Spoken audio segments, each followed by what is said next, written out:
everybody. Welcome back to Crime Weekly. I'm Stephanie Harlow. And I'm Derek Levasseur.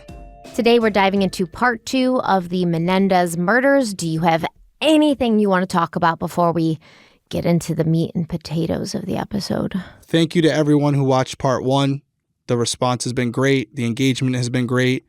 We're really getting into it. And I think this case is interesting because hearing the responses on social media and in the comments on YouTube, it's very divided. I mean, well, I wouldn't even say divided. It's definitely not 50-50, but this is a case where you know what occurred to some degree, and there's a lot of people saying that these two brothers should no longer be in prison. They should be free. And so it's an interesting conversation to be had. It's bringing up some really good dialogue, and I'm looking forward to continuing that conversation today. And final note, I apologize to everyone that I look like I ran my face along some sandpaper. I'm sunburnt, and I hope that the pain is, you can see that through the lens if you're watching on YouTube. Are you in pain, though? Like, does it hurt? Slightly, not gonna lie. You know you can't go out in the sun. What are you thinking? You know, I'm trying to get a little bit of, I'm trying to get some skin complexion here. So the argument of who's tanner at CrimeCon is a no-brainer that it will be me. Did you wear sunscreen at all? I'm going to say no. And I did every day. This is at the pool later the last day where, the pool gets you, man. Pool got me. The water. But yeah. Once I was in, just really quick, I was like 13. I spent all day in a wave pool hanging out with other kids. I got sun poisoning. My skin fell off. Yeah. And I was a kid. I didn't know any better. I had a sun hat on, but the water will get you, man. And I'm saying 100 SPF. That's what goes on this skin. You are now tanner than me. At that point, congratulations. Just stay inside. But no, it was well worth it. The pain was worth it. But anyways, looking forward to getting into it. Got all my notes ready to go. I think I have not read the script yet. I never do. And I feel like we were just scratching the surface last week. And we probably have a lot more exposition, a lot more context to go through to really understand the family dynamics here. And I will say for anybody right now and I didn't see any of this really, but we know that Kitty and Jose are the victims in this case in a lot of ways as well. I mean, they were both murdered. So by no means are we trying to demonize or villainize them, but we're trying to give you the full picture because as I started off this show saying, there is a lot of you out there who believe that Lyle and Erik should be free right now. And so we're building up the storyline behind why those people feel that way. Maybe it'll change some of your minds. Maybe it won't. Maybe you'll hear everything and say, still, I think they're where they need to be. But we have to go back before we can go forward, and that's what we're doing. So looking forward to continuing down this path and diving into the Menendez family. Yes, so Kitty Menendez. We talked about Jose and him growing up, and we're going to talk a little bit about Kitty. She had grown up doing very well in her social life. She was pretty, smart, popular. She had a tight-knit group of friends who called themselves the Party Dolls with a Z. And when she was 20, Kitty was named Queen of the Oak Lawn Roundup Beauty Pageant. But her personal life, her home life, was not so picture perfect. In July of 1944, Kitty's father, Andy Anderson, left his wife after 15 years. The Anderson brothers were relieved because their father, Andy, had been smacking them around for a while. But her father's departure was hard on Kitty, who later told her friends that she would often cry herself to sleep at night after he left the house. Andy Anderson was known to have a controlling person. What is an Andy Anderson, the name of the lead character in How to Lose a Guy in 10 Days? I don't remember, but I love that movie, and I can't remember the name. It 100% was Andy Anderson. Okay, well, then it was Andy Anderson. All right, so Andy Anderson was known to have a controlling personality and a dominating presence. He would verbally and physically abuse his children while forcing his wife to fall in line and watch it happen so that he and his wife could present a united front. So what happened is basically Kitty's mother, whose name was Lua Mae Anderson, she was oftentimes unable to be obedient when it came to this, and she would still step in and try to interfere and get between her children and her husband. Kitty's sister, Joan, said, quote, "That would irritate my dad. Mom tried to interfere and ended up getting hit herself. Then Dad left her. I think years later, Kitty saw that in her subconscious. Maybe she wasn't even aware why she was doing it, but standing up for her kids caused our mother to lose her husband and led to a divorce. I think Kitty grew up with a distorted value system, end quote. Which makes a lot of sense, because who didn't really protect Erik and Lyle from their father's wrath? Kitty, who even oftentimes ended up taking part in the abuse against Erik and Lyle, possibly to align herself with Jose, to show Jose they were on the same side. They were presenting a united front. She knew what he expected of her as a wife and a mother, and she was going to do it, even if it meant betraying her own children. I had a very different childhood experience with my mother. She was obviously big defender of mine, especially with my real father at first and then my stepfather when he came into the picture. And so unfortunately I hadn't experienced anything like this, but overall you can see how parental decisions and behaviors can be hereditary, in the sense of like what you learn is how you will treat your kids, and it's generational, and it's passed down to kids to their kids and so on. And sometimes it can create a chain link that just is a never-ending cycle of abuse, because they don't know any better until they have someone come in from the outside and say, hey, what you're doing here is wrong. And I really just wish I could get inside Kitty's head as far as what she was thinking in these moments, why she decided to do what she did in those situations. Like you said, she dealt with some things where that's what she knew, and that's why she decided to make the decisions and support Jose like she did. Overall, I just keep writing down, tragic, terrible, vicious circle. Just it seems like it's a lot of patterns here that if just someone had broken it, maybe we would have had a different outcome in this case. But unfortunately, that's not the situation. Well, I always feel like it goes one of two ways when you're a kid. You either do exactly what your parents did to you, or you do the exact opposite, because you are self-aware enough to know you don't want to do that. You don't want to repeat and perpetuate the toxic cycle. But sometimes you end up marrying somebody who then does still repeat and perpetuate the toxic cycles. So it's hard to get away from it. We have patterns and we have damage and trauma that causes us to repeat those patterns, even unconsciously, mostly. So it's difficult. And once again, I feel for everybody involved with this, because you try to do your best and you just don't always know what that is or how to do it. I have a question for you. The psychology of this. Do you think what I just said, as far as some of these patterns of behavior, right? It's a mental thing more so than a physical thing in some ways. 100%. Do you think that behavior can be hereditary that I said? Like, can you see like a genetic predisposition to it? You mean like a nature versus nurture kind of thing? Just the way people handle certain things. Like a lot of it, I think, is learned through like seeing it, like visually witnessing it. And then that's the behavior that's passed along.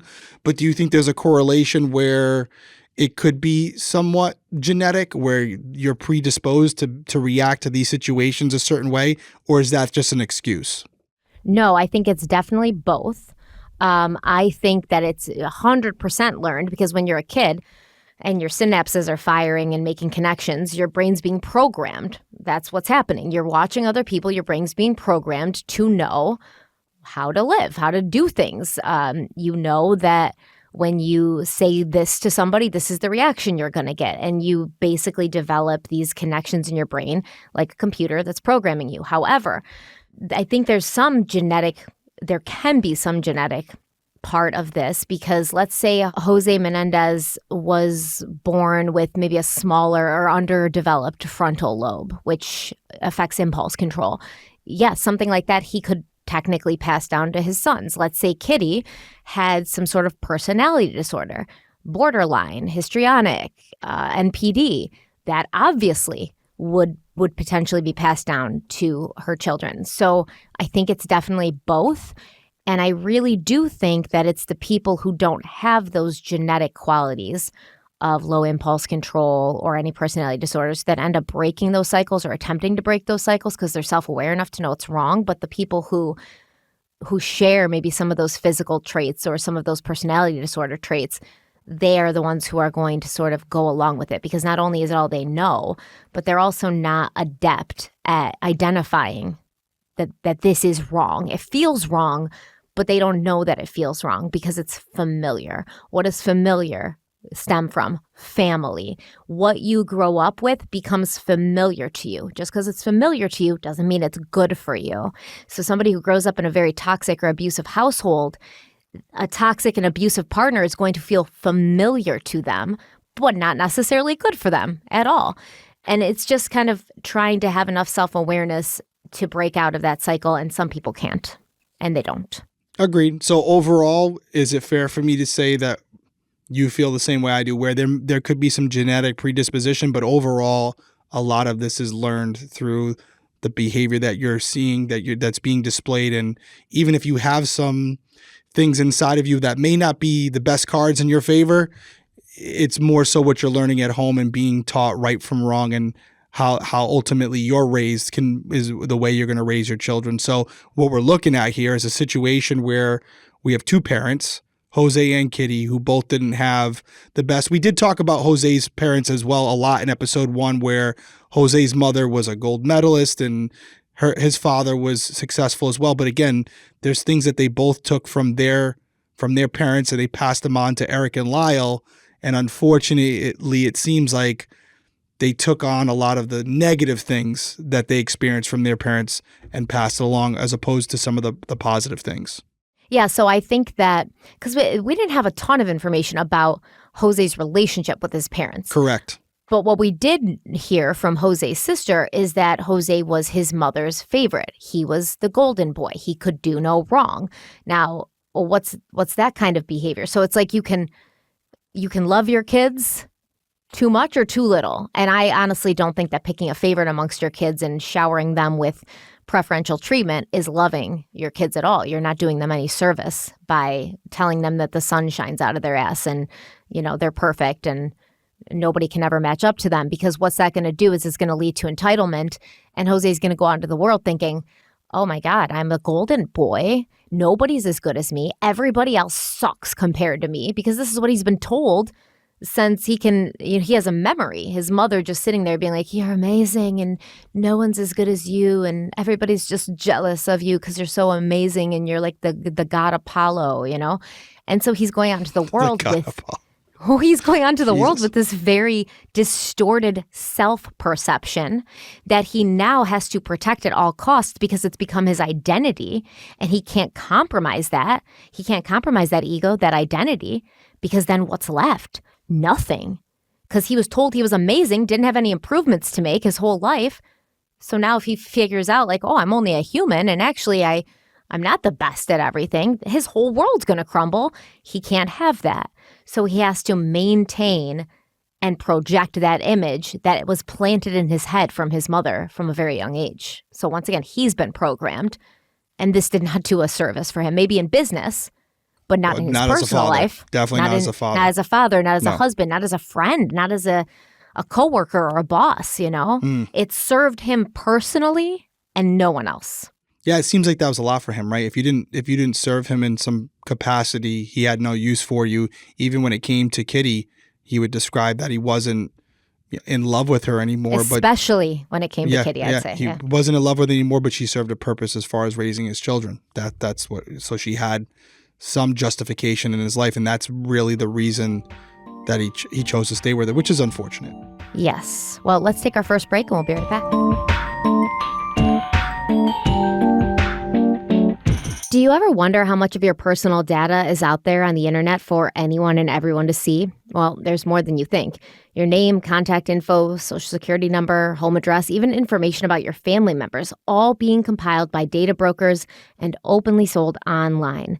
Anyone on the web can get your private details, and this can lead to a number of unfavorable outcomes: identity theft, phishing attempts, harassment, and unwanted spam calls. But now you can protect your privacy with Delete Me. Having your personal information on the internet is like giving strangers the key to your front door, but Delete Me can keep that door locked and your information safe. And that's why Crime Weekly personally recommends using Delete Me, because Delete Me finds and removes any personal information you don't want online, and they make sure that it stays off. Delete Me is a subscription service that removes your personal info from the largest people search databases on the web, and in the process, it helps prevent those unfavorable outcomes like potential identity theft, doxing, and phishing scams. All you have to do is sign up and provide Delete Me with exactly what information you want deleted, and their experts take it from there. And then Delete Me is going to send you regular personalized privacy reports showing what info they found, where they found it, and what they removed. And Delete Me is not just a one-time service. They're always working for you, constantly monitoring and removing the personal information you don't want on the internet. It's kind of like having a little personal assistant who's always awake, always on the computer, always surfing the internet, looking for ways to help keep you protected. To put it simply, Delete Me does all the hard work of wiping you and your family's personal information off of the web.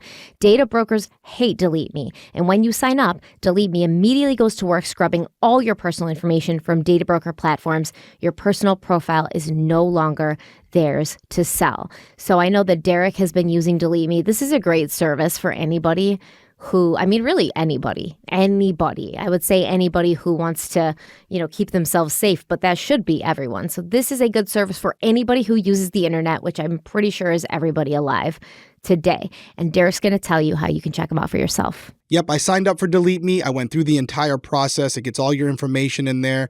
And I'm actually looking at my most recent report as of right now. And just for me, they found 527 listings and 46 data brokers with my information. And it can even get more specific. They're constantly asking you questions about information they found. And you can simply just click, yes, this is me, or no, it's not, or yes, this was an old number, or this isn't a relative. And it's constantly evolving its search database and the information it's finding to help remove it.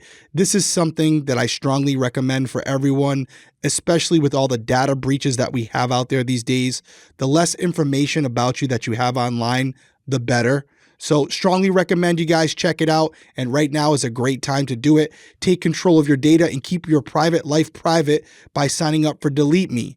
And now, a special discount for our listeners and viewers. Today, get 20% off your Delete Me plan when you join deleteme.com/crime and use our promo code CRIME at checkout. And the only way to get that 20% off is to go to joindeleteme.com/crime and enter our promo code CRIME at checkout. One more time, that's joindeleteme.com/crime, code CRIME. Go check them out and increase your online safety today.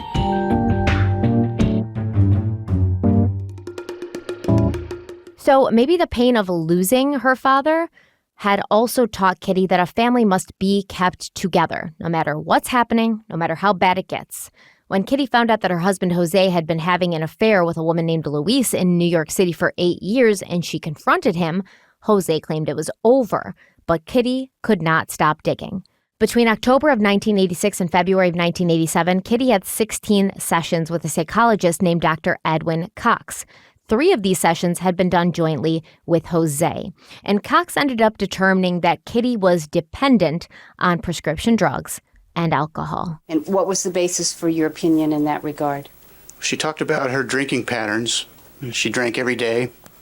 She was proud that she drank cognac. And what do you mean she was proud she drank cognac? It was important to her that people think well of her, and I think she thought that cognac was a high-class alcohol. Did you form an opinion as to whether this alcohol dependence was a recent phenomena or a long-term problem? Yes, it was a long-term problem for her. Did you form any opinion as to whether she was suicidal? Yes. And how is it that she came to be a patient of yours? She was referred to me by a therapist in New Jersey who called me and said that he had a client who was moving to California, and he was worried about her depression and her suicidality. So was that one of the first areas that you looked at? Yes. With regard to her? And did you find her to be suicidal? Yes. What was the basis for that opinion? Well, she talked of killing herself and of the depression and anger that she felt. And she talked about how she would do it. She talked about previous attempts at doing that. So it was a serious threat. And what is the dynamic of suicide? Is this just exclusively someone who's in a great deal of pain, or does it have another purpose? Well, reasons for suicide are very complicated, but one of them would be it's too painful to be alive. Another reason would be that for some people, that's the only way of getting back at somebody and expressing their anger at someone. And did you have any impression as to whether there was someone that she wanted to get back at? Yes, I did. And what was that? Who was that? That was Jose, her husband. And this was to punish him for something? She was extremely angry at him for having had an extramarital affair that she knew about. And I think one of the main reasons that she was suicidal was because it was so hurtful for her and to punish her husband.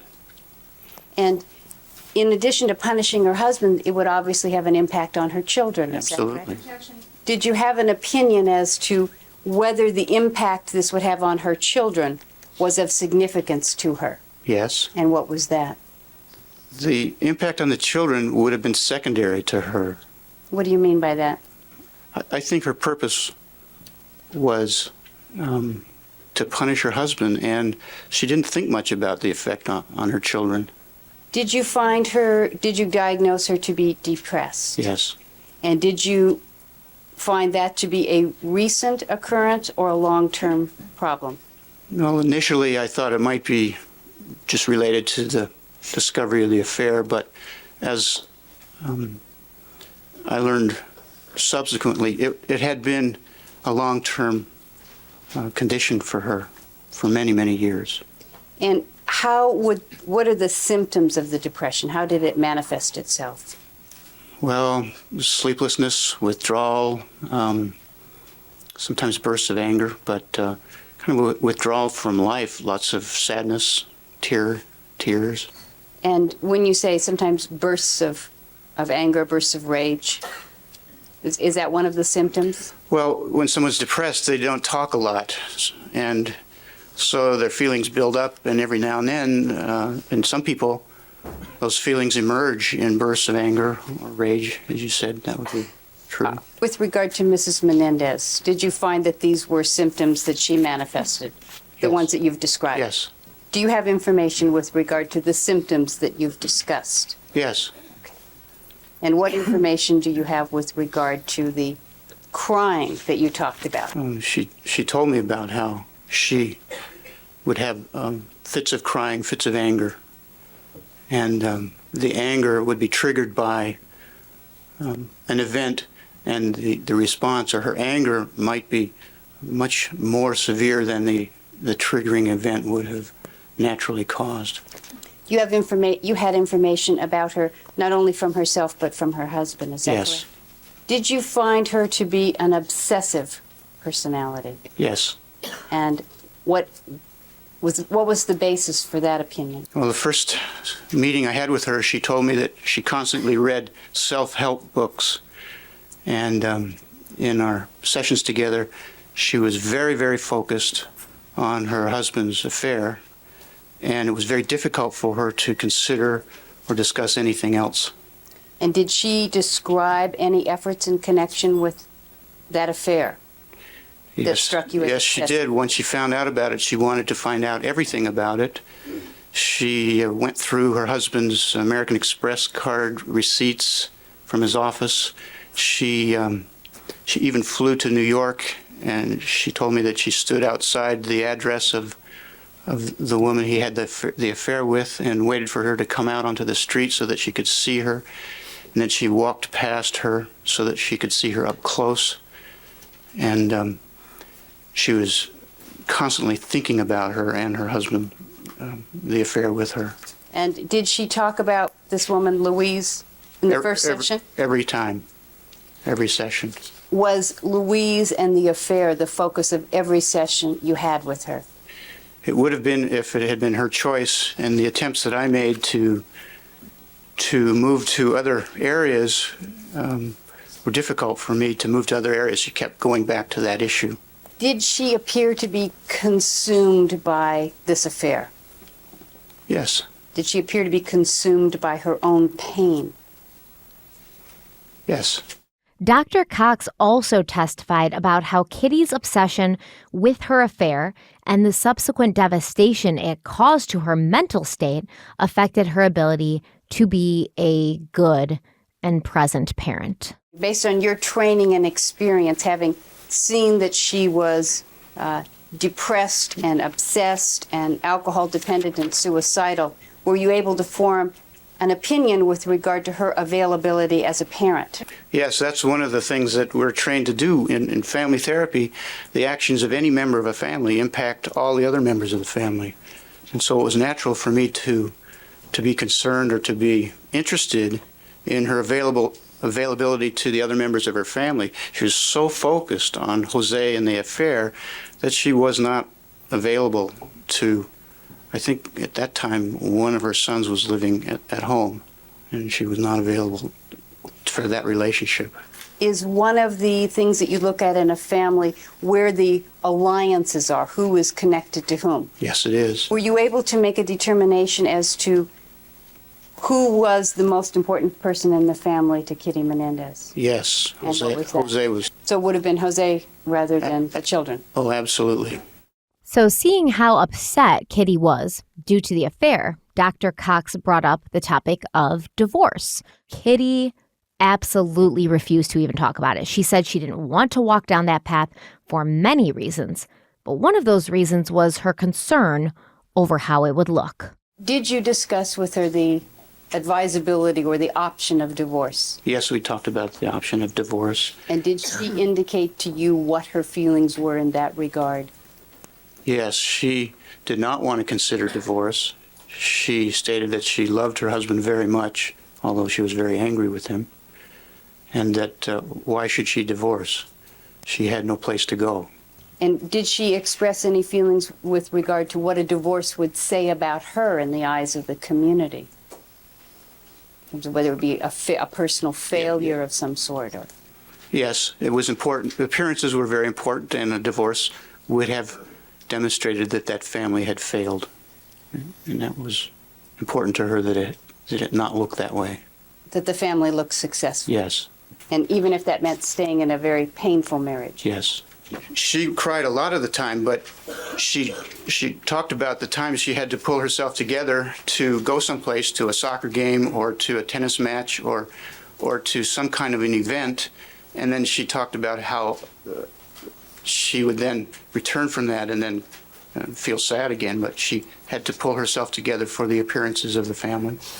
So she could function Yes, at times, is that correct? yes.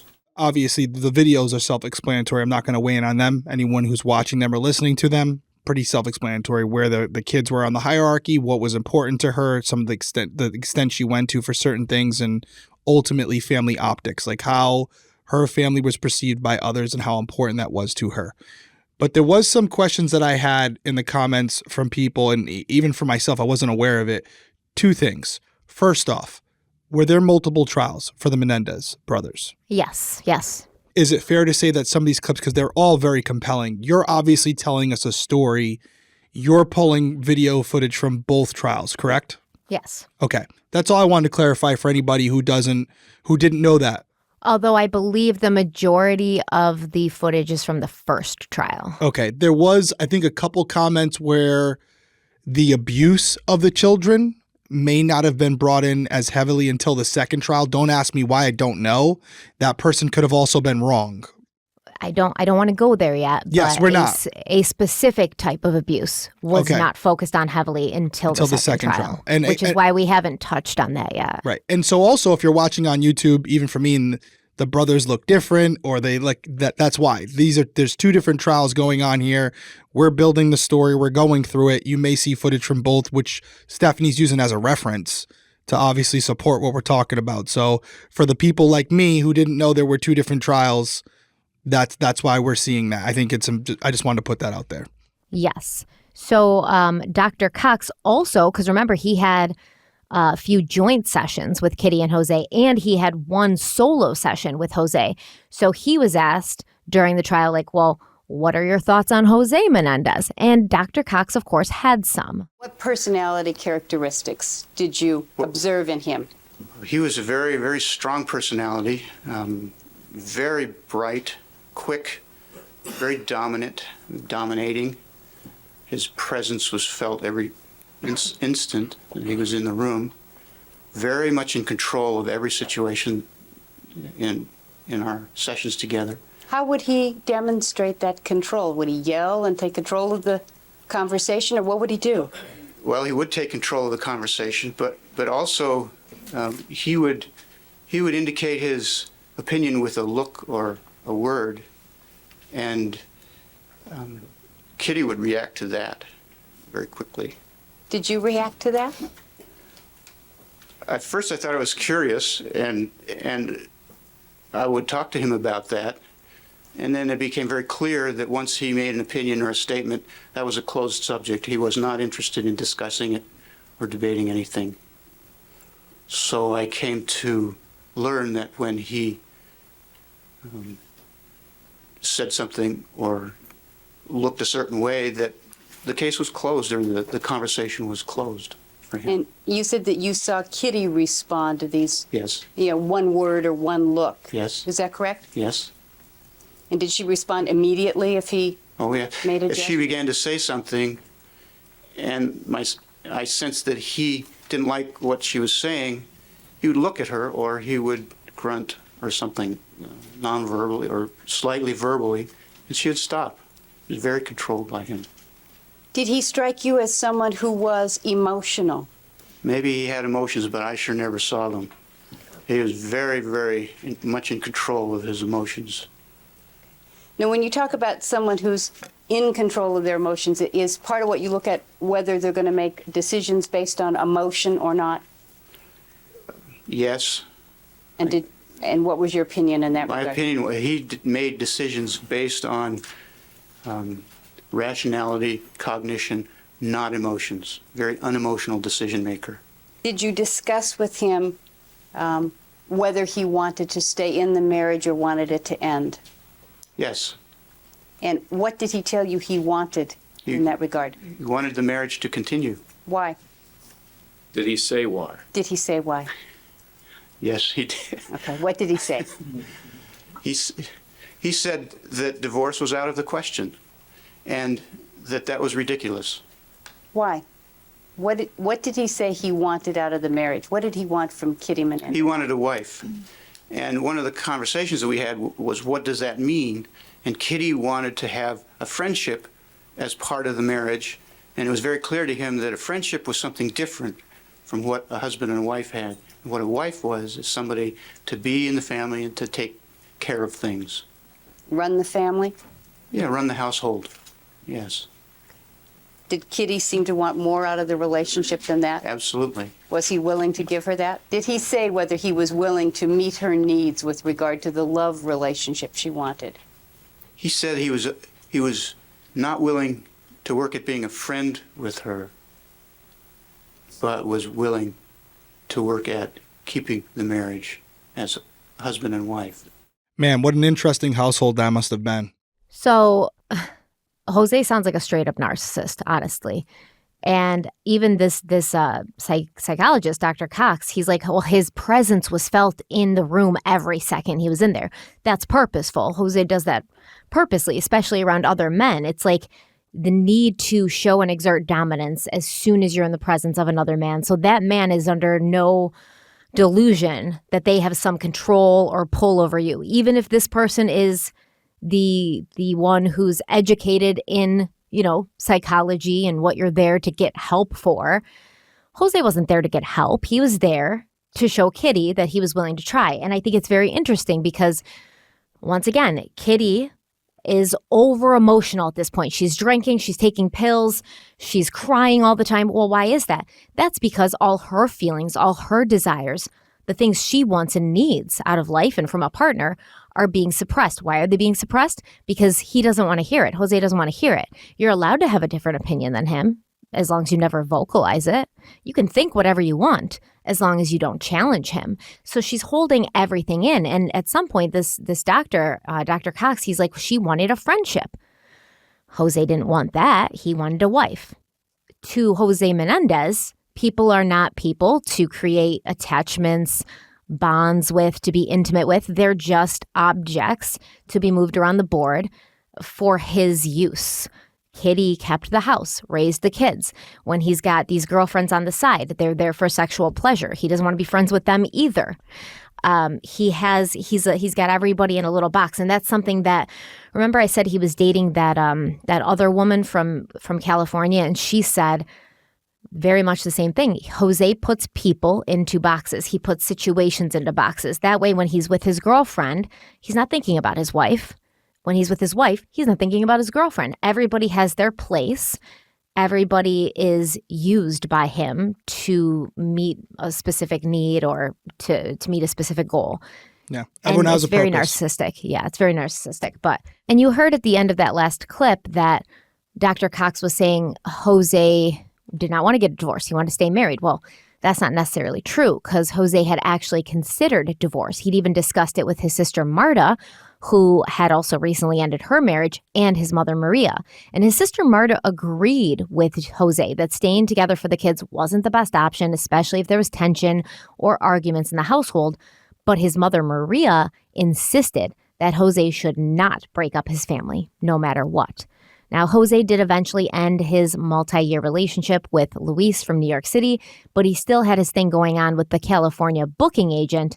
That is until he and his family made their move to the West Coast. And at that point, this woman ended things with Jose saying, quote, "I didn't want to drive down Rodeo Drive and see my lover and his wife and their children," end quote. Once this relationship had ended, Jose started being home more often. He was home for dinner after work. He was, I guess, trying to make an attempt to be a present husband, but the damage may already have been done. Because in California, Kitty Menendez just got worse and everyone noticed it. She was no longer subdued. She was no longer easily placated or controlled or silenced with a look or a grunt. She had become aggressive. Passive-aggressive and outright aggressive at times, often aiming her anger at Jose. Lyle Menendez said, quote, "She would attack him verbally and he would just take it. He seemed very tense and he just continually took it and tried to placate her," end quote. She just, seeing her attack him was in public was something unbelievable. And she was extremely unhappy, suicidal, and I was incredibly concerned. I was concerned for my brother, who was actually in the house. And Did you ever hear her threaten to kill herself? yes, And when was that? Was it just once, or were there more than one occasion? she was threatening suicide for a long period of time, pretty much all the way through those years. And she would threaten to take everybody with her. How did she threaten to take everybody with her? What would she say? She would threaten to poison herself and everybody, meaning my dad and Erik and myself. When did she make these threats to poison herself and everybody else? In 1987, and then in Beverly Hills, What house were you living in 1987? in the Calabasas house, the rental house. Do you have specific memories of those conversations in that house? I remember the screaming and the threatening, and my dad saying that he didn't trust her, and to the point of, at times, refusing to eat the food that she had served, and we actually would leave. How would that happen, that he would refuse to eat the food that was served? He would just suddenly, right before the meal was about to be served, tell Erik and I that we were going out to eat. And my mom would, the time I remember there, my mom would be furious. And basically he just said, "I don't trust you," and he wouldn't say any more than that. And I would ask my dad why he felt, it was crazy, because there were days, obviously we ate at the house, but there were just some days when my dad felt she might do something, based on the way she was acting that day or things they had said. He wouldn't tell me, but that's what I figured. So we would all leave. So how would you know when it was okay to eat the food? We would just rely on my dad. You didn't feel that your dad now could set the limits for your mother or control her behavior like she had before. Did that have any effect on how she behaved toward you? Did it change? Did how she behaved toward you change? Yes. In what way? In the way that she was much more threatening with, it was usually connected to killing herself also, but she was just, she had a much more bigger role in my life, really, than my dad did even. How about feelings that she had toward you? Did she express them differently during this period of time? I wouldn't say that they were different. She expressed the same hatred, feeling of me being the major problem in her life, but it was more frequent, and it would happen in front of my dad. And Had she ever expressed in front of your dad the fact that she hated you or you'd ruined her life? Had she ever said those things in front of your dad before? No, And was she saying them during this period of time? frequently. And what would he do? He would do nothing. When your brother told you that he'd found a suicide letter, you talked to your mother and told her to leave your dad and to come live with you. Is that correct? Yes. Why did you do that when she had behaved this way toward you all your life? Because I wanted her to know that I felt like all the things she had done to me and just our bad relationship, I thought she was suicidal, and I wanted to help her, and I wanted her to know that it wasn't that I loved my dad more, that I loved her and my brother loved her, and if she seemed like she wanted to stay in Princeton, that seemed to make her happy, and that we would, in a divorce, side with her and stay in Princeton. And that, because that seemed to be what was causing her to want to kill herself, was the divorce. And I wanted her to know that her family would be with her. Did you write her a letter in July of 1987 when you were in Madrid? Yeah. Hi, Mom. How are you? I hope you're all right and hanging in there. I often worry about you. You're the only mother I have and would want. Made any new friends? Done anything interesting? I hope so. I'm all right over here. Cole and I traveled. I hope everything's all right at home with Dad and Erik. I miss you all. I miss you all. I will write very soon again, so check the mailbox. Love you, Mom, Lyle. When you wrote that letter to her, were those true feelings? Yes. Did you love your mom? Yes. Were you worried about her? Yes. Did you continue to try to reach out to her during this period of time? I tried a few times and tried to let her know that we loved her, but she never acknowledged that.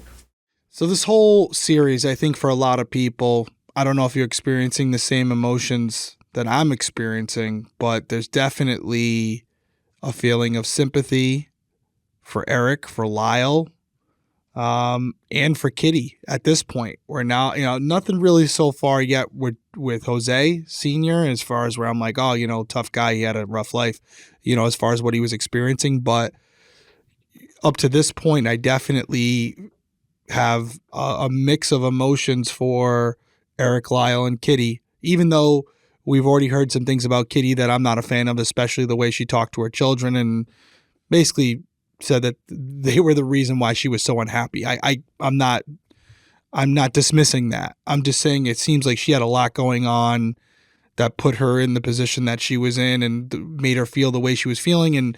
And clearly there was some mental health things going on as well that she was dealing with. Obviously she was seeking professional help for it as well. So just overall, a lot of emotion that watching these videos. And I feel differently as we go throughout this episode about different characters in this story. Yeah, I feel bad for Erik and Lyle because even as teenagers and, going into their 20s, they're still trying to connect with their mother. Yeah. They're still like, we're there for you. Are you okay? Lyle's traveling the world. He's writing her letters. She doesn't respond. She never even acknowledges that he wrote her these letters. And this is a sweet thing to do as a son, because most kids, they're out of the house. They're in freaking, what did he say, Peru or something, probably having a great time with his friends. He's still taking the time to check in on her because he's worried about her. But that's what happens when you don't love yourself. You don't love yourself. And so when other people show love for you, you don't even know why. You don't know what that looks like and you don't trust it and you don't think you deserve it at times. And I do feel bad for Jose because in my opinion, part of the human condition and part of living a full life is being able to experience love and human connection with others. And he wasn't able to do that. He didn't do that. So that's a half life lived, in my opinion. And yeah, it doesn't give him the, freedom to go and just destroy everybody else and hurt everybody else. But these were all broken people. And it seemed like they just continued to break each other. No, I agree. And I think part of this is reminding me of my days as a patrolman where I would have situations where you have young teens and the situation where they're clearly being abused and we have enough to make an arrest. Or witnessing like horrible things at home. Yeah, no, like literally actual abuse where they're experiencing physical abuse, both them and their mother in most cases that I was dealing with, where as we're arresting their father and removing him from the home based on what, our probable cause that we find at the scene of a domestic dispute or whatever, they're saying, don't hurt my daddy or don't take my daddy. And they're all red or bruised up or cut from the abuse they just experienced from their dad. And now I'm obviously not going to ask them, why do you feel that way? That's not going to traumatize them more, but they are programmed to love their parents even when they're being severely neglected or even abused. In a lot of cases, in spite of all that, they'll still have this unconditional love. And I think in a way that's the case for Lyle here too, where in spite of everything she has said and done to him over the years, at his core, that's, his mother and he loves her. Yeah, and that's the hard thing, dude. That's the hard thing to watch when you know that a parent is abusive, toxic, bad to a child and for a child, but because it's that child's parent, the kid keeps trying to connect, keeps trying to appease and please. The kids like that become people pleasers. They become hypervigilant. They become adults who continually place themselves in their abuser's hands because they're like, that's still my dad, that's still my mom. And they're unable to set boundaries because they were never allowed to as children. And so they go into adulthood and they do not know how to set boundaries, not with their parents, not with anybody else, because they were never allowed to. They were never allowed to exert any autonomy as an individual human being. They were always just an extension of the parent. So they had to think what the parent thought, feel what the parent felt, do what the parent wanted them to do. They, once again, never developed an identity of their own. They don't know what they want. They don't know who they are. It's tragic. But let's take a quick break. We'll be right back. I don't leave the house a lot, but when I do, it's usually for a great live show or a concert. And I go all out. I use the pre-sale codes like I did with Taylor Swift. I set my phone alarm to make sure that I'm buying the tickets the minute they go on sale. Sometimes, like with a Creed concert coming up September, I bought the tickets months and months in advance because I love Creed. But when you want the best, you have to act quickly or someone else is going to get it instead. It's the same as if you're hiring for your business. You want to find the most talented people for your open roles before the competition scoops them up. So what's the best way to do that?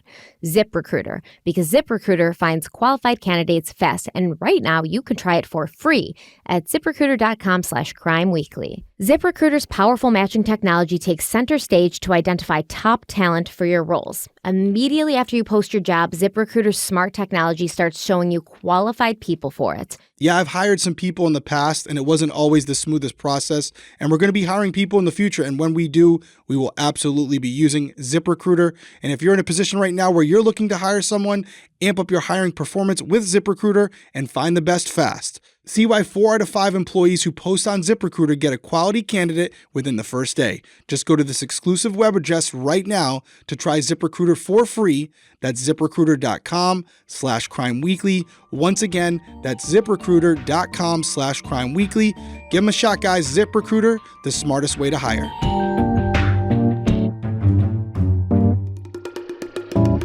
Now, the Menendez family was briefly split during this time, with Jose, Kitty, and Erik moving to California in the summer of 1986, and Lyle remaining behind to attend college locally the following fall. It had always been his father's dream for his first son to attend an Ivy League school, and Princeton was the most obvious choice due to its location and prestige. But Lyle was not immediately accepted at the university, and he was forced to attend Trenton State University before being admitted into Princeton the following year. Now, during this first year, Lyle lived in a boathouse a mile north of campus on his family's New Jersey estate, which included an elegant white house overlooking Mountain Lake. Mountain Lake is an artificial lake created in the late 19th and early 20th centuries through multiple damming efforts. Fun fact. But it appears that Lyle had become a little bit entitled and sloppy without his father's domineering force constantly over him. And once again, we will see this in children who have very controlling parents, who have very present parents who are always telling them what to do, what to feel. When they get out on their own, it's like they're kind of lost. They go a little ham. And Lyle was known for speeding around in his red Alfa Romeo, and he got so many tickets that he ended up losing his license. And to solve that problem, he arranged transportation by hiring a limo to get him around. It also seemed that success did not come as easily to Lyle in college as it had throughout the rest of his life.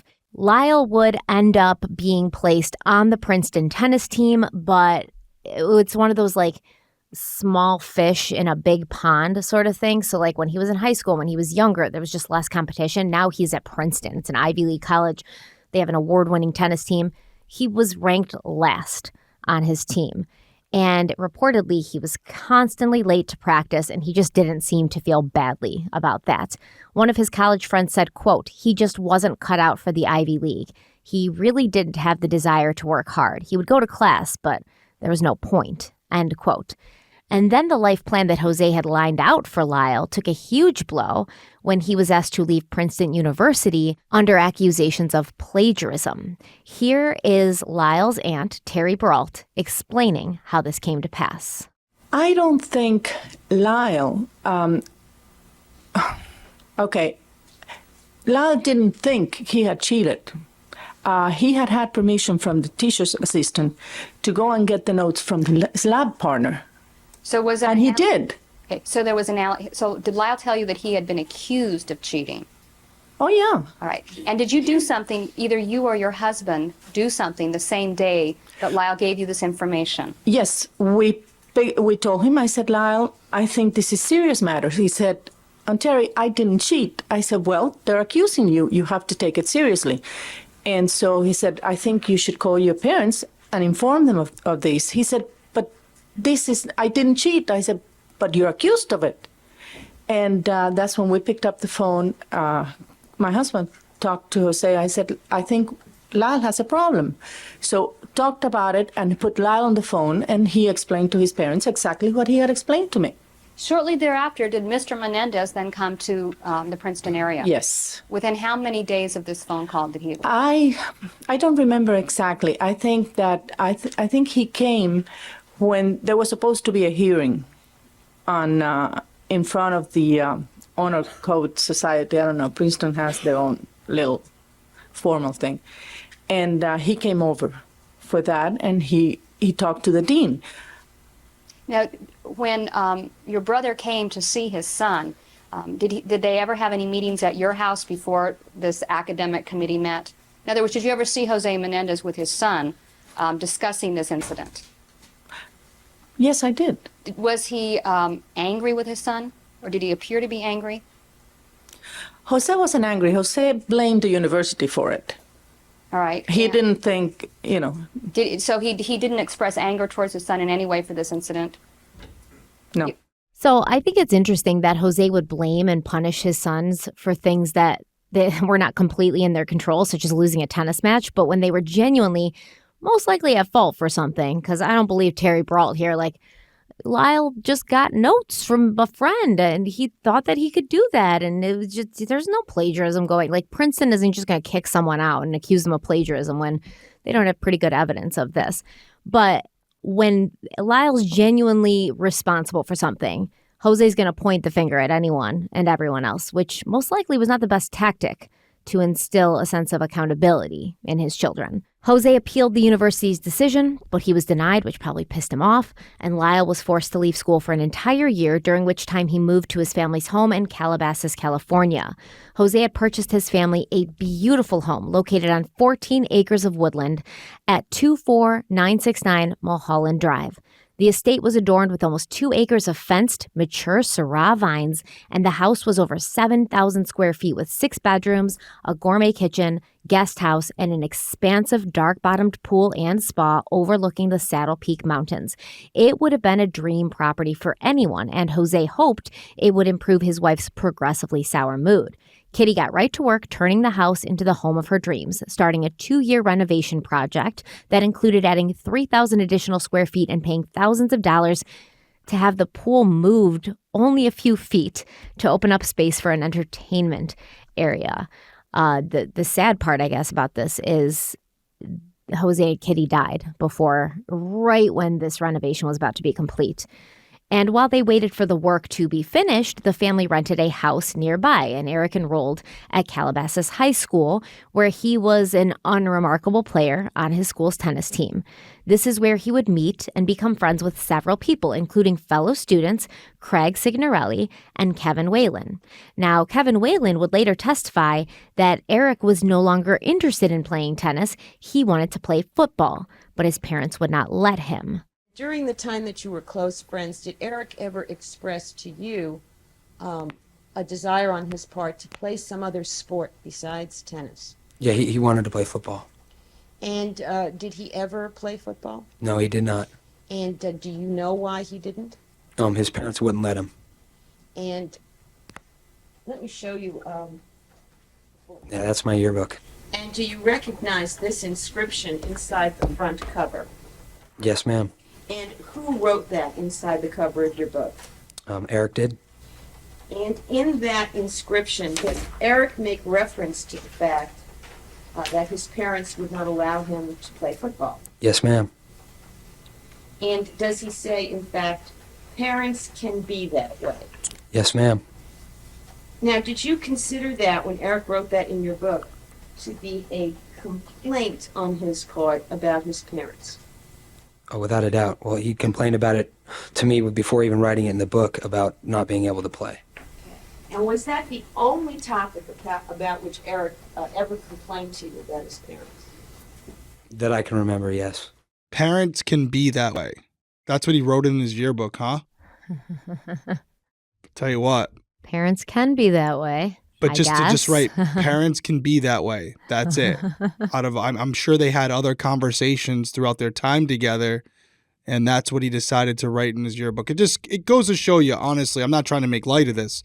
It just goes to show you what was going through, at least at this point, Erik's mind, and how there was obviously a high level of resentment towards his parents. Not only, I think it was a lot deeper than not being allowed to play football. That's what I'm getting at here. Like, that may have been what he was discussing with Kevin, but I think it was a lot deeper for Erik, and the not being able to play football was a small thing and a much bigger issue for Erik, which is why in a moment where for the most part, you're saying some farewells or some positive words to this person, his decision is to write about his parents and their ability to be that way. I'm assuming, purely speculation on my part, that maybe Craig had complained about his parents at some point, and maybe Erik felt like that was a commonality that they could relate about and talk about, which is why he chose to write that in his yearbook specifically. But you're only pulling out clips of the trial and clips of the testimony. So maybe that wasn't discussed, or maybe it just wasn't mentioned because it wasn't relevant to why they were there. I mean, so from what I could tell, as Erik got older, he's like going to school, and we're going to see, because he's going to leave Calabasas High School. He's going to go to Beverly Hills High School in a little bit. He's exploring different things. Remember, these kids never had the opportunity to develop their own identities, to go through life as humans usually do and figure out what they're good at, what they like, what they're passionate about. So now you have a little bit more freedom, and you're kind of being exposed to other people, whereas you've been kind of sealed off from that your whole life because your father didn't want, their influence. And now you're influenced because not only are you around other people, but they're older, they're doing cool things, football and, going out and doing this. And Erik wants to be a part of that. He wants to do things that he was not even thinking were possible before, and he's still being blocked. And as he's growing and kind of developing more independence and autonomy, it's going to be agitating to him more. And this is something that we might want to take into consideration when people say, well, this abuse happened when they were kids. Why did they all of a sudden, kill their parents now? We're talking right now in this time loop, or this timeline. This is 1986, 1987. Kitty and Jose Menendez are killed in 1989. I would say the abuse, the controlling, the manipulation was still happening to both Erik and Lyle as they became young adults and adults. So it wasn't that we were abused when we were children and then everything was great and we had the most loving family ever and nothing was wrong. There was still a continuation of these abuse tactics, even as they reached teenagers in their early 20s. So yeah, I think, and as you get older, you start realizing, hey, I am a separate entity from my parents. You start, like we said in the last episode, Jose raised his sons to fight for what they wanted, to always be top dog, to always be the man. And that came back on him because now they're thinking as they get older, well, we don't have to put up with this. Our father told us we don't have to put up with this, and we don't have to put up with it from him either. Well, I also think you hit on something where you were starting to talk about there, where when you're younger and you're more sheltered because you're a child and you're not exposed to as many outside influences, there really is no reference point. What Lyle was describing in episode 1 and what is kind of talked about a little bit here in episode 2, mostly episode 1, at the time when this was occurring, although it was uncomfortable and traumatic and difficult, all those things, for him, that was the norm. It was the devil he knew. That's all he knew. What he knew. That was his life.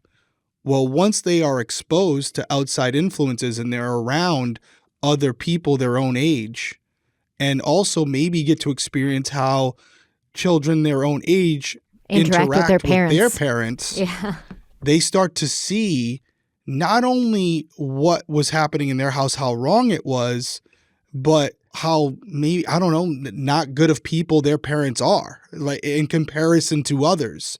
So although they were experiencing these things their entire childhood and didn't act on them then, it's probably because it wasn't until much later, looking back on it, even though you could be right, they may have still been experiencing some form of abuse. I'm not saying they weren't.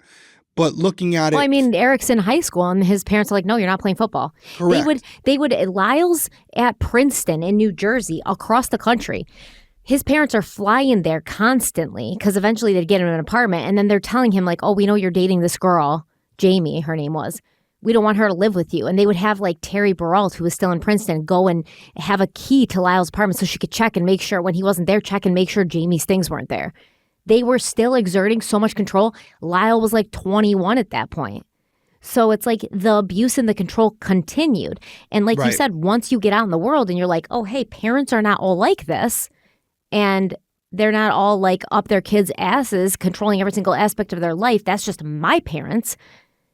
Your feeling of discomfort that you had as a child of like, something's not right is going to turn into maybe a little bit of anger. Like, this was my life and it didn't have to be like that. Right. And when we start to talk about it, again, putting my detective hat on here, a possible motive, yes, there could have been things going on currently, But I also think that as we dive deeper into this, we're going to maybe come to a conclusion that this motive, to a certain degree, was retrospective, right? They were looking at things that had happened before and becoming angry about those things as well, which led them partially to do what they did. Now, there's going to be other I totally get that, by the way. Like, part of it. And now I'm not saying, I'm not excusing it. I'm not making justifications for it, because we're going to talk about financials and all these other things. There's so much to kind of dissect here. But again, looking at it and understanding why people say, well, this happened before, why is it now? So this example, this small example here with Kevin Whalen, we have to ask yourself, how many other Kevin Whalens were in their lives at this point, with Erik being at the local high school and then Lyle being at Princeton and being exposed to all these new individuals who maybe even had some conversations to them and said, wow, really? That's what was going on in your house? So again, that outside exposure, I do think was not the tip of the iceberg here, but the start of something major, and why we're sitting here discussing the Menendez brothers now. Yes, absolutely. And so we got Kevin Whalen, right? And there's also somebody else we're going to talk about. That's Craig Signelli.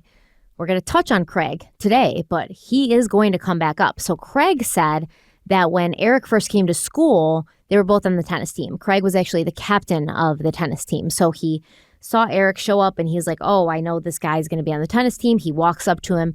He introduces himself. They become like best buddies overnight. The two went to practices and tournaments together, and Erik said they would go up into the hills off Mulholland Drive and talk about dreams for the future, plans for business opportunities. They talk about girls, life, everything. And while Erik was living the life of a typical overprivileged California teenager, his older brother Lyle was being as unserious about life as possible. For a little while, he sort of messed around. He went out on the town. He didn't really want to commit himself to anything, but his father encouraged Lyle to come and work with him at Live Entertainment, a rapidly expanding firm of 2,000 employees who had bought video rights to feature films and delivered video and music software to big retailers. Founded in 1988 by Jose Menendez when he merged Lieberman Enterprises with International Video Entertainment, growth at Live began almost instantly when in March of 1989, they paid more than $6 million to acquire a part of Vista Organization Home Video Corporation. Because remember, this was the time when VHS tapes were hot. You know, like Blockbuster was popping up on the scene. Everyone was like, oh, we can watch movies, Blockbuster movies at home. This is amazing. And Jose Menendez took advantage of that, burgeoning sort of fad. Jose acted as chairman and CEO of Live while also sitting on the board of Carol Co., an independent film producer that controlled a major stake in Live. And basically, Jose was making a crap ton of money right now. Like, the money was rolling in. But according to Lyle, Jose was kind of over it all. He was like, I really don't want to do all this. I want to run for politics. I think Jose wanted to be a state senator or something. And he was like, I want to run for office, but the money's too good right now to leave. So he was just going to stack everything, like get as much money as he could. And then he had this plan to, I think he wanted to buy a peninsula or something and start a compound and have all his family live there and his sons live there with their wives in different houses and all live close together. Once again, is this because he wants to be close to his sons because he loves them? Or is it because he wants to put them out on a peninsula on a Menendez compound where he can continue to watch everything they do and control them? You be the judge. I think the best predictor of future behavior is past behavior, and we have a lot of evidence from independent parties who worked with him, who associated with him, that would, I think, lead most people to come to a similar conclusion as to the motive behind all of that. I agree with you. Definitely it was control. Keep them all close, right? Keep them all close so you can continue to exert your will and your force.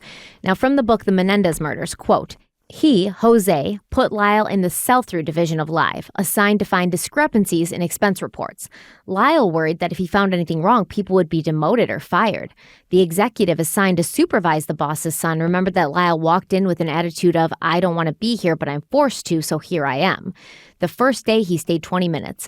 People were uncomfortable that he never looked anyone in the eye. One called him an iceberg, and another said he was nasty, saying, quote, I just felt uncomfortable around him, and I don't feel that way around many people, end quote. He arrived late, left early, and struck the staff as arrogant and groundlessly self-satisfied. The job as it was lasted a month. I failed that job pretty miserably, Lyle admitted later. I was basically getting in the way, end quote. Now, because both Lyle and Erik were bored with their lives in the lap of luxury, and because they had friends who were similarly spoiled and bored, they did what rich kids do when they need stimulation: commit crimes for a hit of dopamine and a rush of excitement. And we're going to talk about what they did after this next break.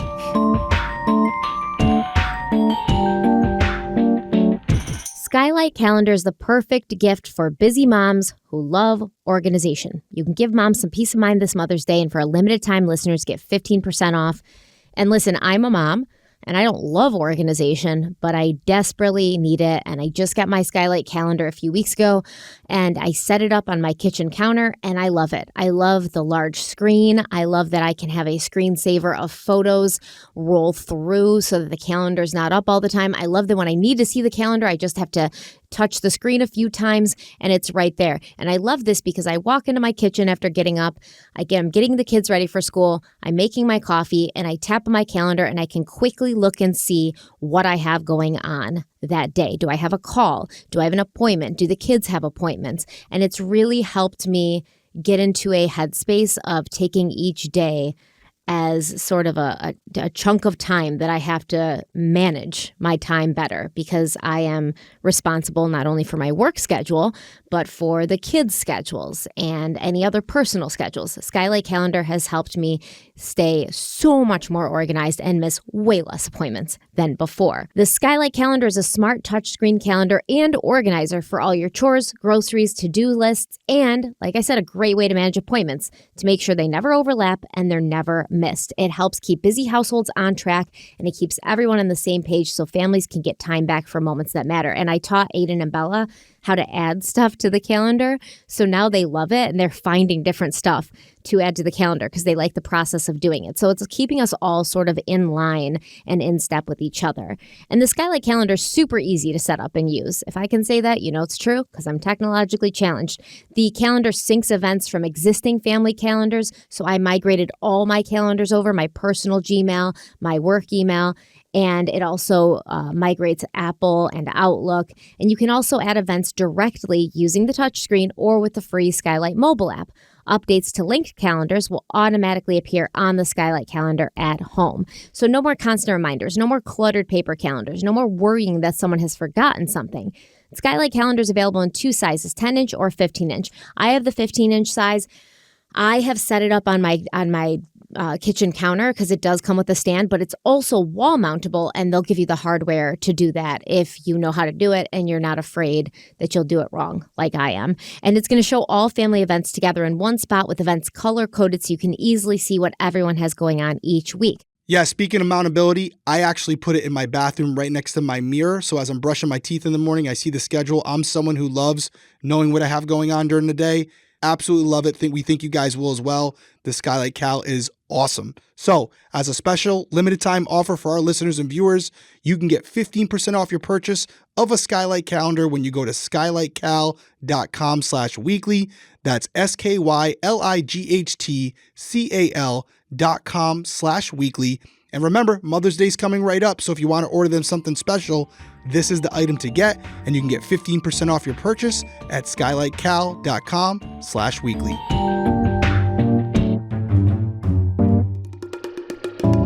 During the summer of 1988, Erik, Lyle, and a handful of friends, including Craig Signarelli, began burglarizing upscale homes in the Calabasas area, specifically the homes of Michael Warren Ginsburg, whose sons were friendly with the Menendez brothers, and the home of John List, once again, whose sons were friendly with the Menendez brothers. List told the police that the intruders had removed $100,000 worth of jewelry, as well as $2,400 in cash, and at Ginsburg's home, the burglars had cut the screen from the back door and made off with an entire safe from the closet, as well as jewelry, china, silverware, and a computer. So the police got reports that some teenagers had been seen in the area, and Erik specifically had been identified as being amongst them. Erik ended up admitting to his part in the robberies, and he directed law enforcement to a storage unit where they had hidden their stolen goods. Now, his brother, Lyle, would later admit that he had not been with Erik during the first burglary, which I believe was the List house, but for the Ginsburg house, Lyle was present and had taken part in that. Now, Erik was placed on probation, and he was ordered to do community service as well as attend regular mental health therapy. He began seeing a psychologist named Dr. Jerome Ozell, and according to Lyle, Jose had gone along with this whole mental health counseling thing for optics. Lyle said, quote, "It wasn't like Erik was seeing him for therapy. My dad wanted to bring this to court and put it all behind us. My dad would never risk putting Erik in therapy. That would never happen at all. Erik was very aware that Ozell was somebody Dad hired to resolve this burglary issue, not to be discussing life issues or anything else.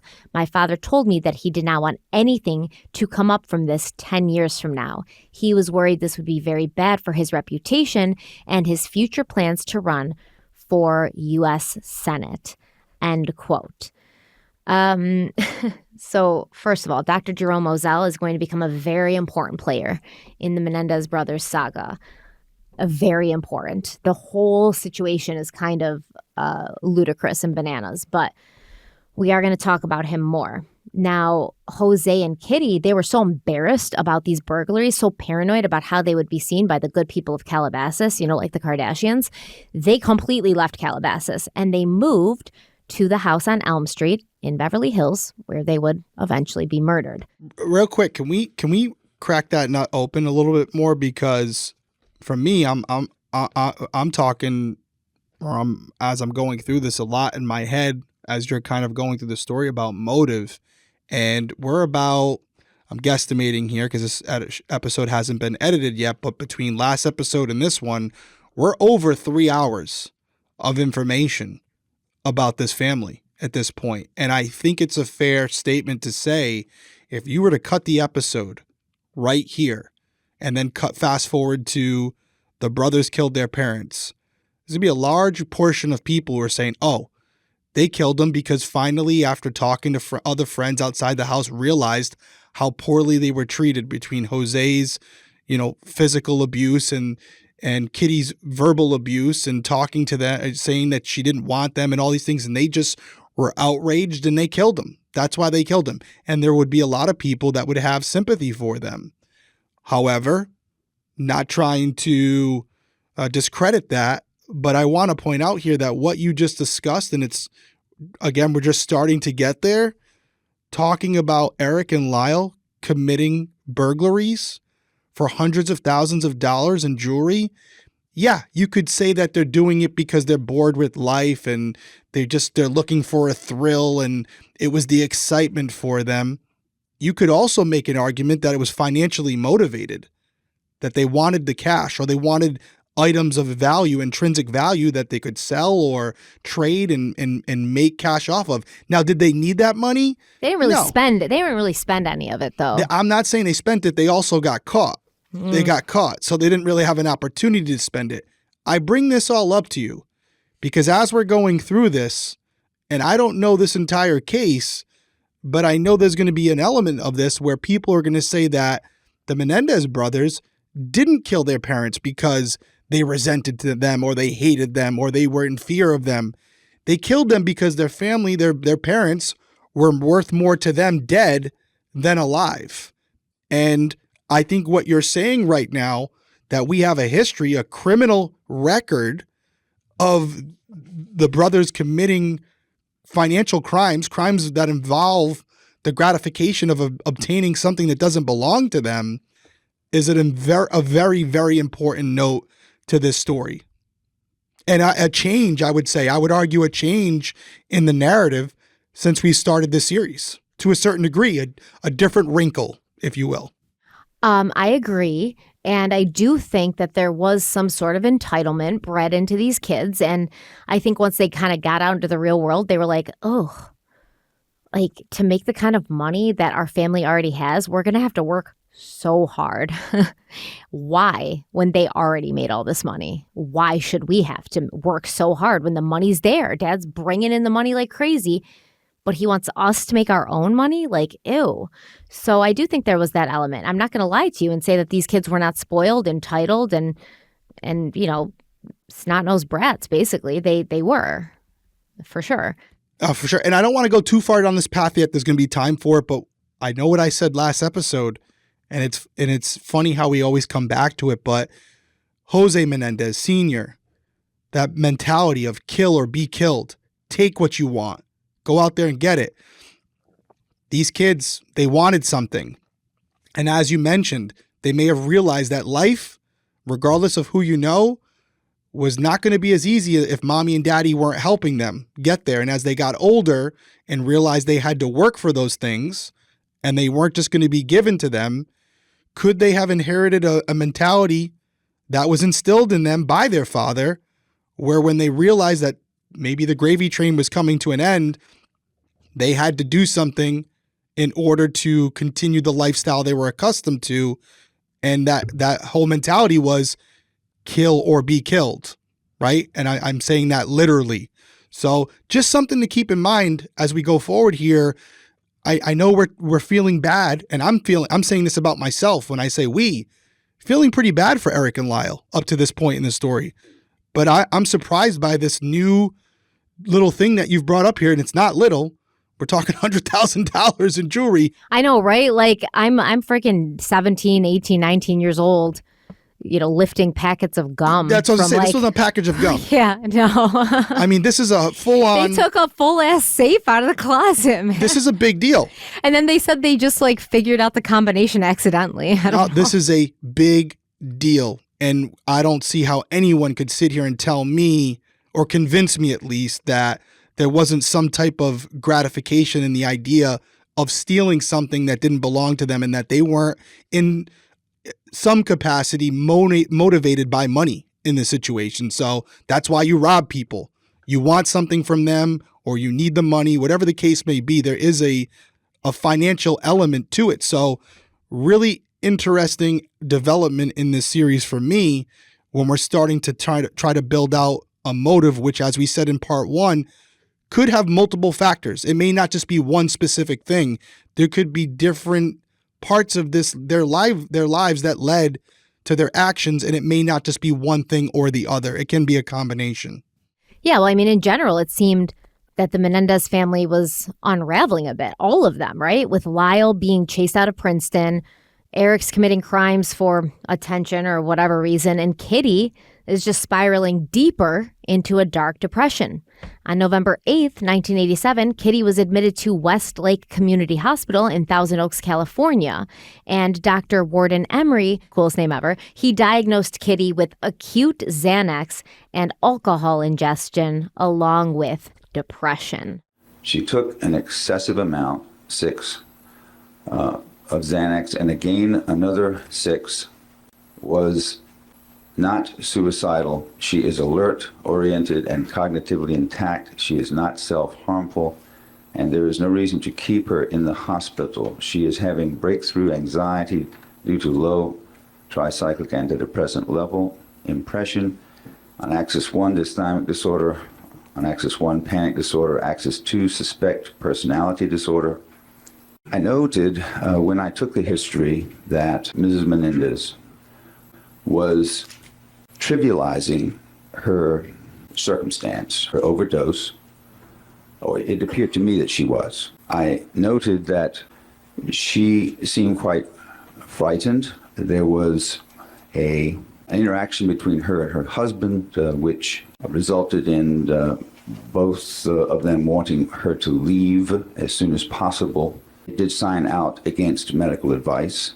There was a sense, in my opinion, that she was not being honest. And when I find that a person is making me feel that they're not candid and forthright, I have a concern about character disorder or personality disorder. There is a note here on the emergency room form. Do not give patient her own medications. Attempts to put more pills in mouth when I was not looking. That is a nurse's note. I did recommend to her and her husband that she be transferred to a psychiatric unit for several days for purpose of stabilization. She requested that I follow the medications which had been prescribed by a previous professional, and I did so for approximately, I think, about 8 months, 9 months. I was giving her Xanax. It's a much higher dosage than the average person requires. Xanax is a so-called minor tranquilizer, which is an inhibitory medicine and diminishes the emergency fight-flight response. That is at the basis of anxiety. What struck me about this person was that she seemed inordinately more distressed than many people I usually see with these diagnoses. I could never understand her level of professed distress. I queried Mrs. Menendez on each occasion about why she seemed to be in persistent distress.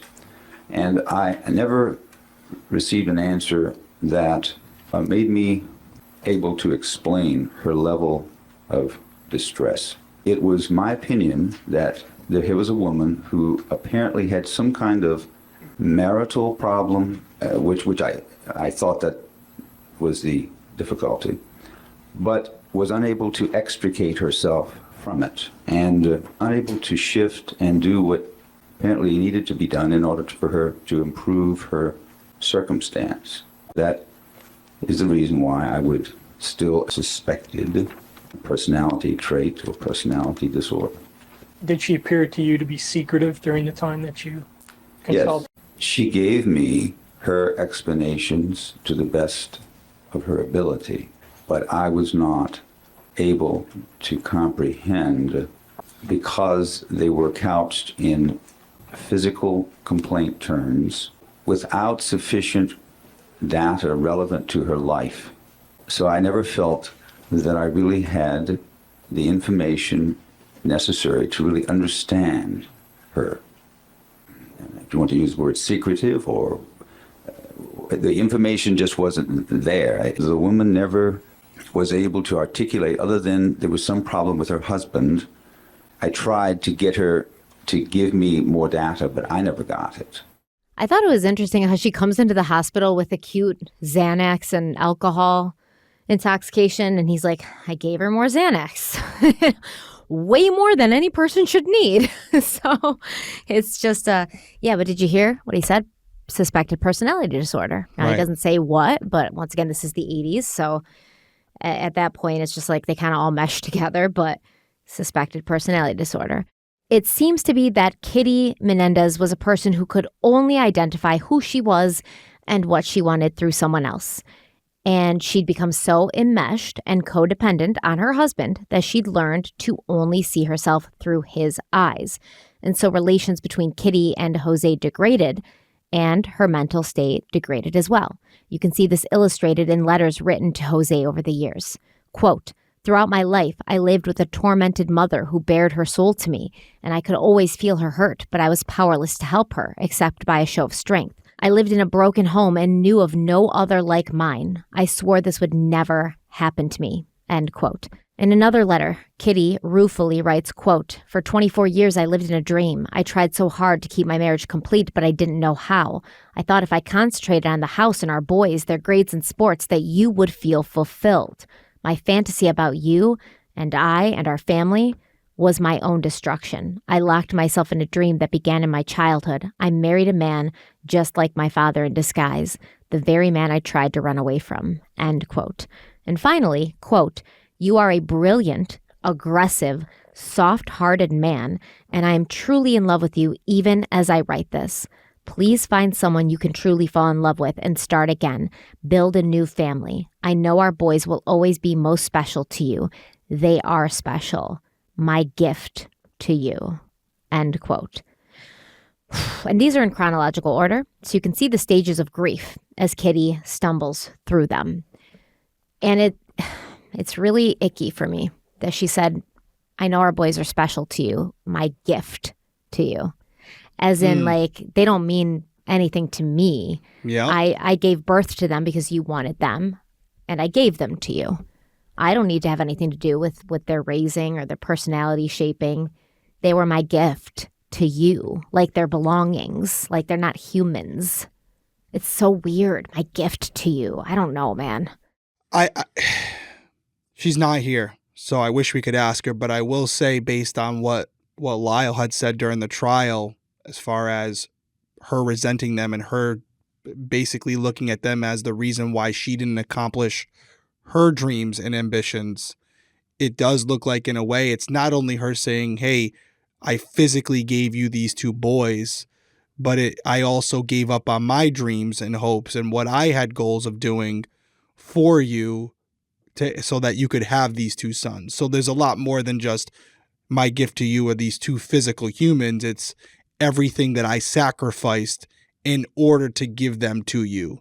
So when we think about the credibility, which I think should constantly come into question when we're listening to both Lyle and Erik speak after the fact, right? After they've committed murder, when they're talking about these things and they're talking about people who are no longer here to defend themselves, we have to look at outside sources, both people and writings like this, to determine whether or not we believe what the Menendez brothers are saying now, as far as how their parents treated them. And I do think that this letter, which I'm sure was verified to be the handwriting of Kitty, is just in and of itself, even without knowing everything we know and what we've heard Lyle say, as you just mentioned, is very questionable. And as you said, kind of icky, where why would the mother of these children describe them as gifts to her husband? They're a gift to her as well. I mean, it's especially disturbing when we do talk about the abuse that comes up more readily in the second trial. That's correct.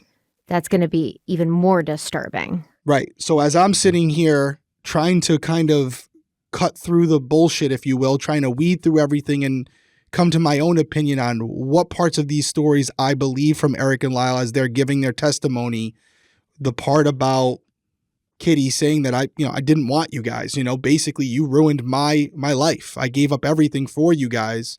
And that's what you remind me of. This letter to Jose does give some credibility to that thought process that she may have actually said those things to her sons, because this letter kind of suggests that. So again, I'm not sitting here trying to step on a grave, but having this letter in conjunction with what Lyle has told us, it, to me, independently, it does seem to sound truthful now, more so that's how she perceived them. And honestly, it feels like Kitty starts to see herself and even her children as objects, because that's maybe how she's been treated by Jose for so long. Like, yeah, go start a new family, have more kids. Like you can just replace people. Like, okay, this family isn't, meeting your needs anymore. Go start a new one. It's bananas to me. Well, what did we say earlier? And what have other people said, including the doctor? And I apologize, I don't remember his name. Which first one? There's been like 17. Dr. Dr. Cox. Yeah, Dr. Cox. Talking about people in Jose's life having a job description, serving a purpose. We were talking about it from the perspective of how Jose looked at people.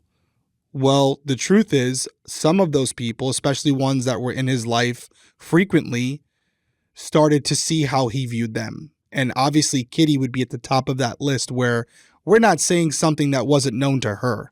She knew how Jose looked at her. It wasn't as a friend. It wasn't as his significant other, his spouse, someone who he wanted to share his life with and build memories with. He viewed her as a means to an end as far as providing him with his children and taking care of the house. That was her job description. That was her purpose. And make no mistake about it, he made that very well known to her which again is why she's describing at the end of this letter as, saying, hey, I did my job. I did what you wanted me to do. I gave you what you needed. You go on to the next thing and find what you want. So again, this isn't just us speculating or diagnosing how Jose perceived people. These are people actually in his life who viewed it the same way. Correct. I mean, probably knowing him, it would be hard not to. She would know better than most. Yes, and it really did feel like the only way that Kitty could cope with the emptiness and the aimlessness inside of her was to self-medicate and numb it all out. And this is when Kitty starts telling her family that she's going to poison them all, including herself. And her weight dropped. She got cosmetic surgery. I think she got a facelift. She was constantly seen with a cigarette dangling in her fingers and a distant look on her face. She just was not doing well. Let's take our final break and we'll come back for the rest of the story.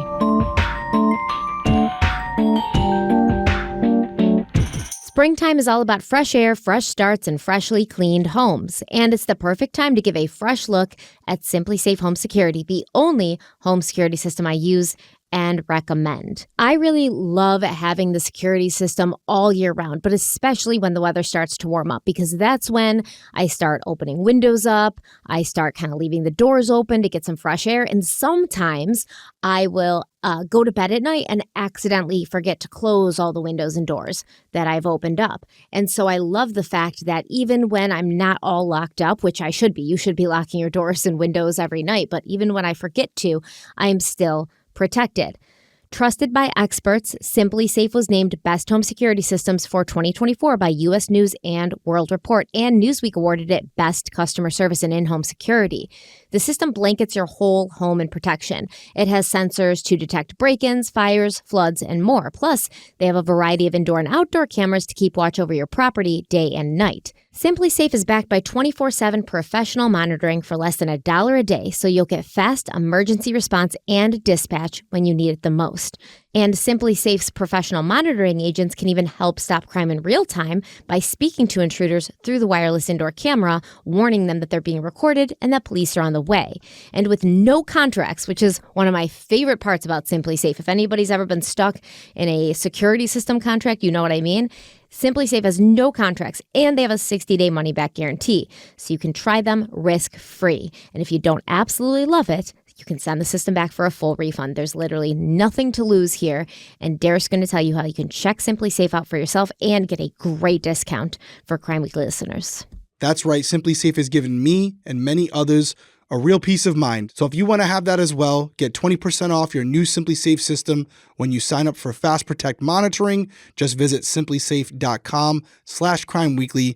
That's simplysafe.com/crimeweekly. Guys, we talk about security all the time, and with these certain investigations where video surveillance would have been extremely helpful in the investigations if they had it. So don't make that mistake. Have something on your house. Check out Simply Safe, because there's no safe like Simply Safe. We all know that your hair and your skin can sway your mood and impact your day in ways you can't underestimate.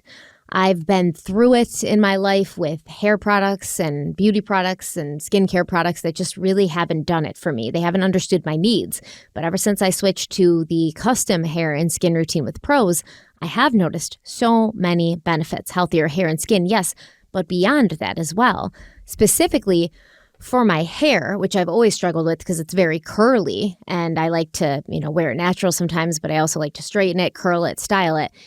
I have noticed it is so much shinier, healthier, it's growing faster, and it's just in general more manageable. I know what to expect from it. And if you know me, you know that not knowing what to expect gives me the greatest anxiety. And I really like to know how my day is going to go. And that includes having a good hair day. Pros is made for people, not for hair and skin types. Personalization is rooted in everything they do, from their in-depth consultation to their made-to-order model. And from millions of possible formulas, only one is uniquely yours, or mine, or Derek's. So I have been using the Pros Custom Shampoo and Conditioner, as well as the Custom Curl Cream and the Custom Hair Oil. I love to use the Curl Cream when I wear my hair curly because it leaves my hair very soft. My curls aren't crunchy. They're defined but not stiff.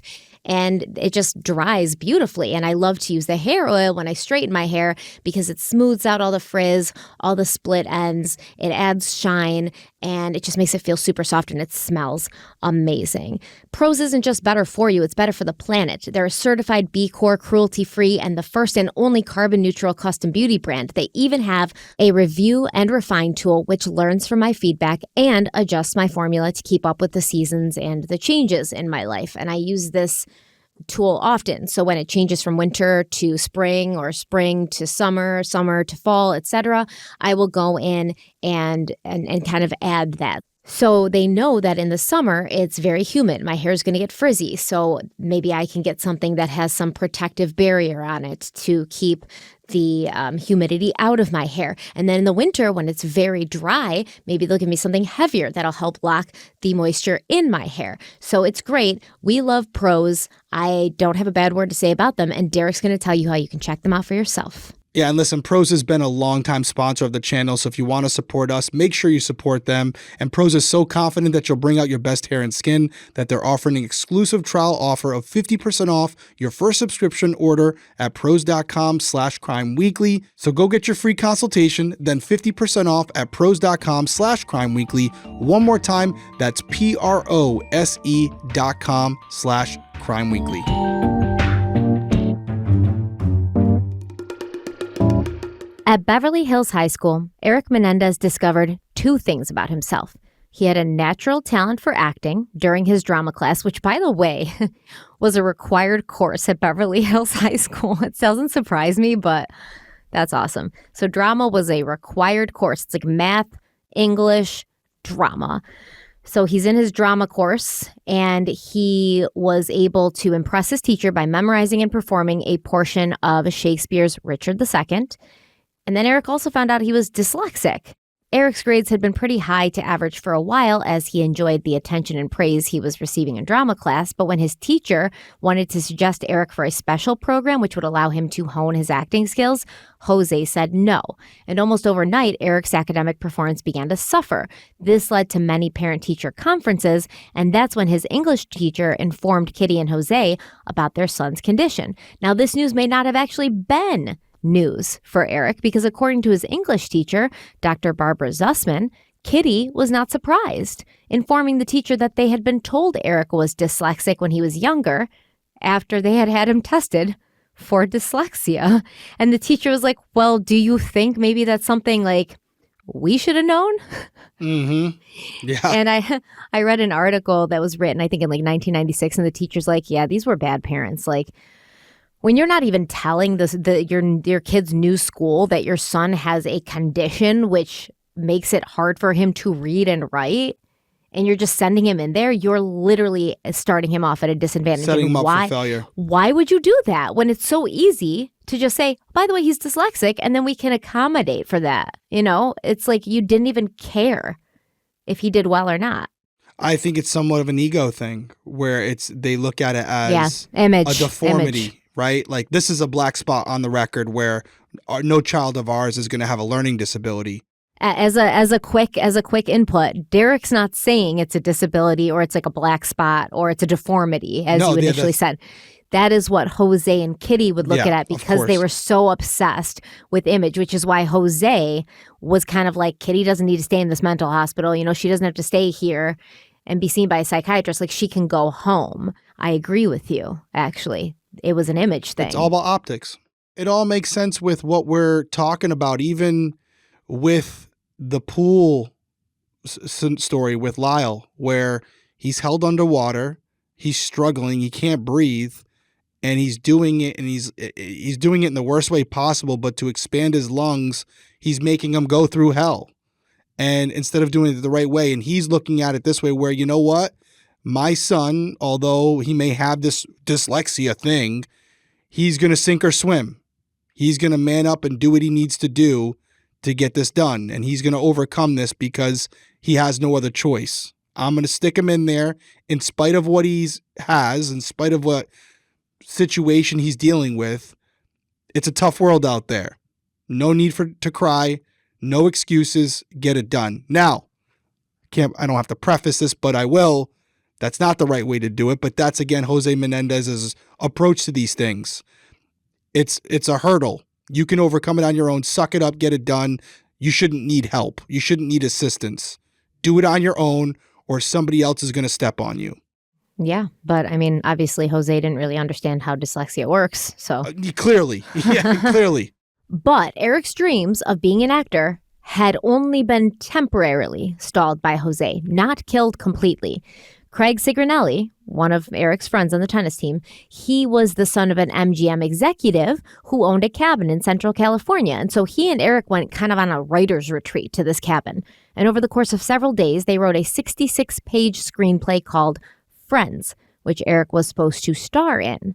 Now, Friends is the story of a dashingly handsome 18-year-old named Hamilton Cromwell, who finds out from his parents' will that he stands to inherit a $157 million estate in the event of his mother and father's deaths. Reportedly, according to Sigrinelli, Kitty Menendez helped Erik type up the script. And handwritten notes from Erik on the script describe the character that he was intended to play, which was Hamilton Cromwell, as, quote, immensely psychotic and extremely anxious to obtain his inheritance, a character worthy of Jekyll and Hyde, end quote. In one scene, Cromwell kills both of his parents, and the scene is written like this, quote, a gloved hand is seen gripping the doorknob and turning it gently. The door opens, exposing the luxurious sight of Mr. and Mrs. Cromwell lying in bed. Their faces are of questioning horror as Hamilton closes the door behind them, gently saying, good evening, mother. Good evening, father. End quote. Now, let me ask you this. You're saying Kitty helped Erik write this? Oh, yeah. Hold on. We're going to talk about that. Okay, because I want to break this down, especially when considering why we're here. So after taking the lives of his parents in a chillingly similar manner to the way that Jose and Kitty Menendez would be killed, Hamilton kills 3 other people, including his ex-girlfriend, and when he is finally arrested, the bodies of his 5 victims are discovered frozen in ice in his basement, and Hamilton Cromwell dies at the hands of a friend with a smile on his lips. Although Kitty Menendez must have read the script in order to type it up, and there are reports that she made fun of it with her friends, she clearly didn't see any prophetic meaning in her son's words, not even when she read the tortured words of young Hamilton Cromwell speaking about his father and saying, quote, sometimes he would tell me that I was not worthy to be his son. When he did that, it would make me strive harder just so I could hear the words, I love you, son. And I never heard those words, end quote. Yeah, so Kitty helped him type up the script, and she would tell her friends, like, just pick it apart and make fun of it. I think looking at it from a practical standpoint, when we say Kitty helped him write the script, I just want to make sure I'm clear here. She helped type up. She helped type it up. So he gave it to her handwritten, yeah, and then she helped him type it up. But she didn't develop or create this storyline. No. And I'm not going to fault her for not looking at this and seeing it as, a potential thought process of what could happen down the road, prophesizing what's going to take place to her, at a certain point. But when we look at it for what it is, and this is a story that was derived from the mind of Erik Menendez, it's a pretty dark story to be written by, how old would he be at this point? He was in high school, so 18 at the oldest. Let's say 17, 18 years old. And this is the storyline that he comes up with. And we can now definitely see the parallels with it between these characters and what they yearned for from their father that they never received. What, love and an inheritance?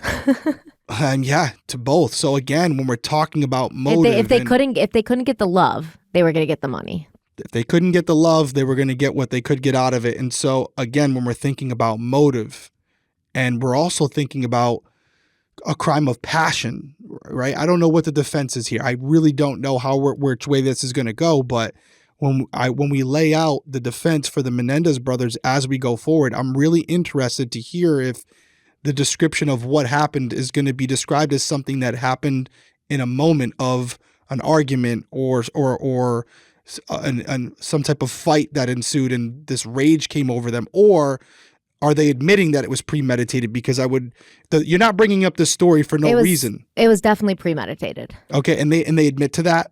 I mean, the evidence admits to that. And to speak to that point, right?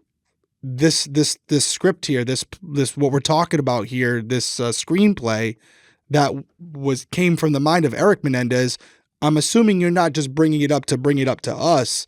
I have a feeling, a suspicion that this may have been brought up at trial. Am I wrong in saying that? No, it definitely was. Yeah. Okay. Okay. So there's a reason why that we're interpreting it that way, and the prosecutors did as well. I mean, it's like blow by blow, the same thing, that's what happened. Right. So, and this is how long before the murders? A year? Not much time. So really interesting stuff here, especially when we think about the fact that this was written by one of the offenders, and in their own script, they're talking about two different things. In their own script, in the part that they were slated to play. The part that they were slated to play, good point. There's two elements to it. It's not just they killed him because they couldn't obtain their father's love. There was a financial element to it as well.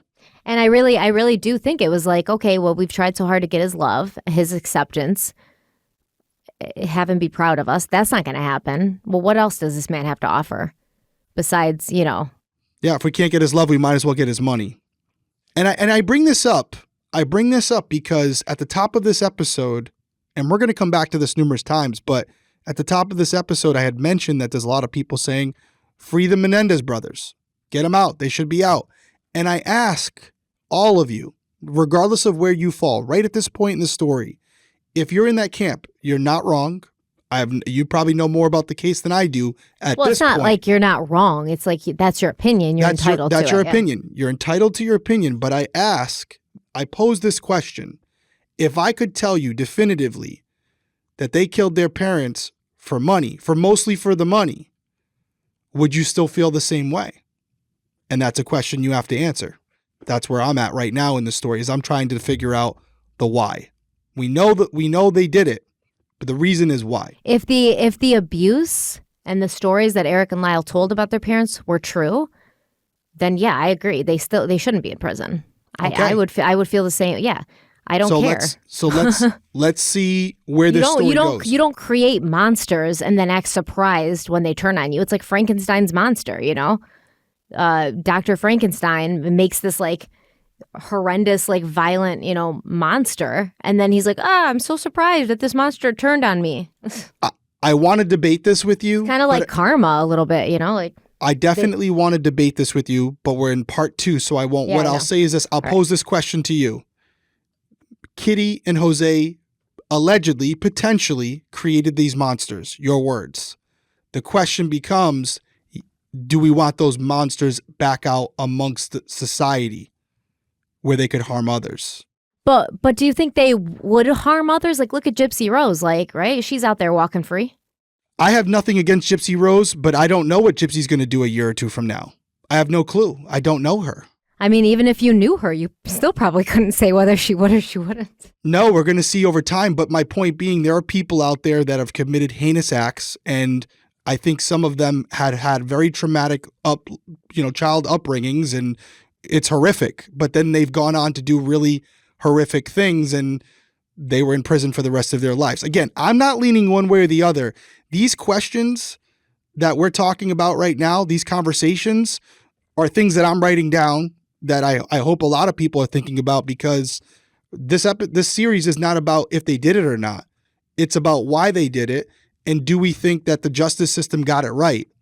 And spoiler alert, we're not all going to agree on it. That's what makes this series great. Mm-hmm. And to continue on, meanwhile, Erik's over here writing a script about killing his parents. Lyle Menendez had returned to the East Coast and Princeton to finish out his education. And it seemed that Jose Menendez didn't only want his firstborn son to be a tennis champion and a wildly successful businessman, he also wanted him to go into politics, so like a father-son politics team. However, Jose had some thoughts about Lyle's physical appearance, that if he improved certain things, he would have a better shot at being a public political figure. When your dad was talking about going into politics, was he also talking about you going into politics? Yes. And in the summer of 1987, did he make a decision about your personal appearance that was based on the idea that you were going to go into politics? Yes. Is this something that's hard for you to talk about? Yes. Can you tell me what the decision is your dad? Well, let me go back. Had you started losing some hair earlier in your life? Yes. How old were you when you started noticing that you were losing some hair? I think 14. And did some people tease you about it? Yes. And who is it that teased you about it? Mostly tennis coach. Occasionally someone at school would say something about it. I was losing very little hair, but still was disturbing to me. And did you talk to your dad about this? No, not back then. You weren't bald at 14 or 15, were you? No. So you were just losing a small amount of hair? Yes. And in the summer of 1987, did you and your dad have a conversation about the state of your hair? Yes. And what was that conversation? He felt that he wanted me to go into politics, and that I would be going to Princeton in the fall, and that's where I would meet a lot of my contacts. And he felt that I was going to, even though it wasn't very noticeable at that point, that I would probably continue to lose my hair, and that it would be a good idea to maybe right now, before I meet these people at Princeton, to get a hairpiece. And did you do that? I did. How old were you? I think I was 19. And what did they have to do to give you a hairpiece? I had lots of hair, so they shaved my head. Your whole head? Just the area where the hairpiece went on. And what area is that? Essentially just around the crown area and all the way back. And did you get a hairpiece then? Yes. And are you wearing it today? Yes. How did you feel about getting a hairpiece at 19? I was very worried. Mostly for superficial reasons like dating and stuff. I had a girlfriend at the time, and I was glad for that, because I was concerned about dating and just jokes, people finding out. But my dad was pretty insistent that it was the right thing to do. So I did it. I'm not going to say a ton about this. I mean, a hairpiece at 14. What are we talking about? I will say this. Positive note, I had no clue it was a hairpiece till he just said it. I didn't either. It's a great job. Excellent toupee. It's excellent. Especially considering he's been in jail. Yeah, looks great. Good for him. Right? But yeah, 14 years old, and that's where your mindset is. Your son doesn't even know who he is or what he wants to be, and yet you're already pointing him in a direction of what you want him to be, to the point where you're going to change his physical appearance because it may affect his ability to get to where you want him to be. It's just unhealthy, to say the least. That's just, it's pretty self-explanatory. I don't think many people are sitting here going, oh no, that seems like, something I would do. Yeah, I mean, it's the same thing as mothers telling their 12-year-old daughters oh, you're fat, you lose weight, you have to diet, with stuff like that. It's sending a message to your child that what's on the outside matters more than what's on the inside at a time when they are impressionable and when they're learning how to see themselves and how the world sees them. It's very, very toxic. So yeah, unfortunate. Yeah, but like Lyle said, he was also dating somebody at that time, a woman named Jamie Lee Pizarnik. She was 5 years older than him. She taught tennis classes, so they had things in common. They'd met in the fall of 1986, and they dated for the next 3 years, but something or someone came between them, and it wasn't another woman. His name was Donovan Goudreau, originally from Los Gatos, California, where he had attended San Jose State University. But when he moved to New Jersey, he was homeless and broke. Jamie Pizarnik met Donovan when they were both serving tables at TGI Fridays in the Princeton Market Fair during the winter of 1989. And when she found out he'd been sleeping in his car during the cold New Jersey weather, Jamie asked Donovan if he would like her to ask her boyfriend Lyle if he could, crash on his couch. Donovan was 22 years old, very outgoing and friendly, and Jamie told him she thought he and Lyle would get along great because they were so alike. Now, one of the things that made Jamie feel Lyle and Donovan were kindred spirits was that they were both going to be attending Princeton University, but that ended up not being true, and Donovan ended up not being as genuine as he made it seem. And when you met Lyle Menendez, did you and he become friends? Yes, we did. And after becoming friends, did you, in fact, become his roommate? Yes, I did. And when you were his roommate, where did you live with him? Gauss Hall on campus. And that was student housing for Princeton University, is that correct? Yes, it was. So even though you were a non-student, you were living in the student housing, is that correct? Yes. How long did you actually live in this room at Gauss Hall with Lyle Menendez? Approximately 2 months. And at the end of 2 months, did you leave the room? Yes, I did. And briefly, under what circumstances did you leave? It was towards the end of the school year for him, and he was under the assumption that I was a Princeton student, and I think he had found out that I wasn't going to be a matriculating student, becoming a student the next year, and was kind of under the understanding that I was, and it upset him, so he wanted me out of the room. So did you, in fact, leave? Yes, I did.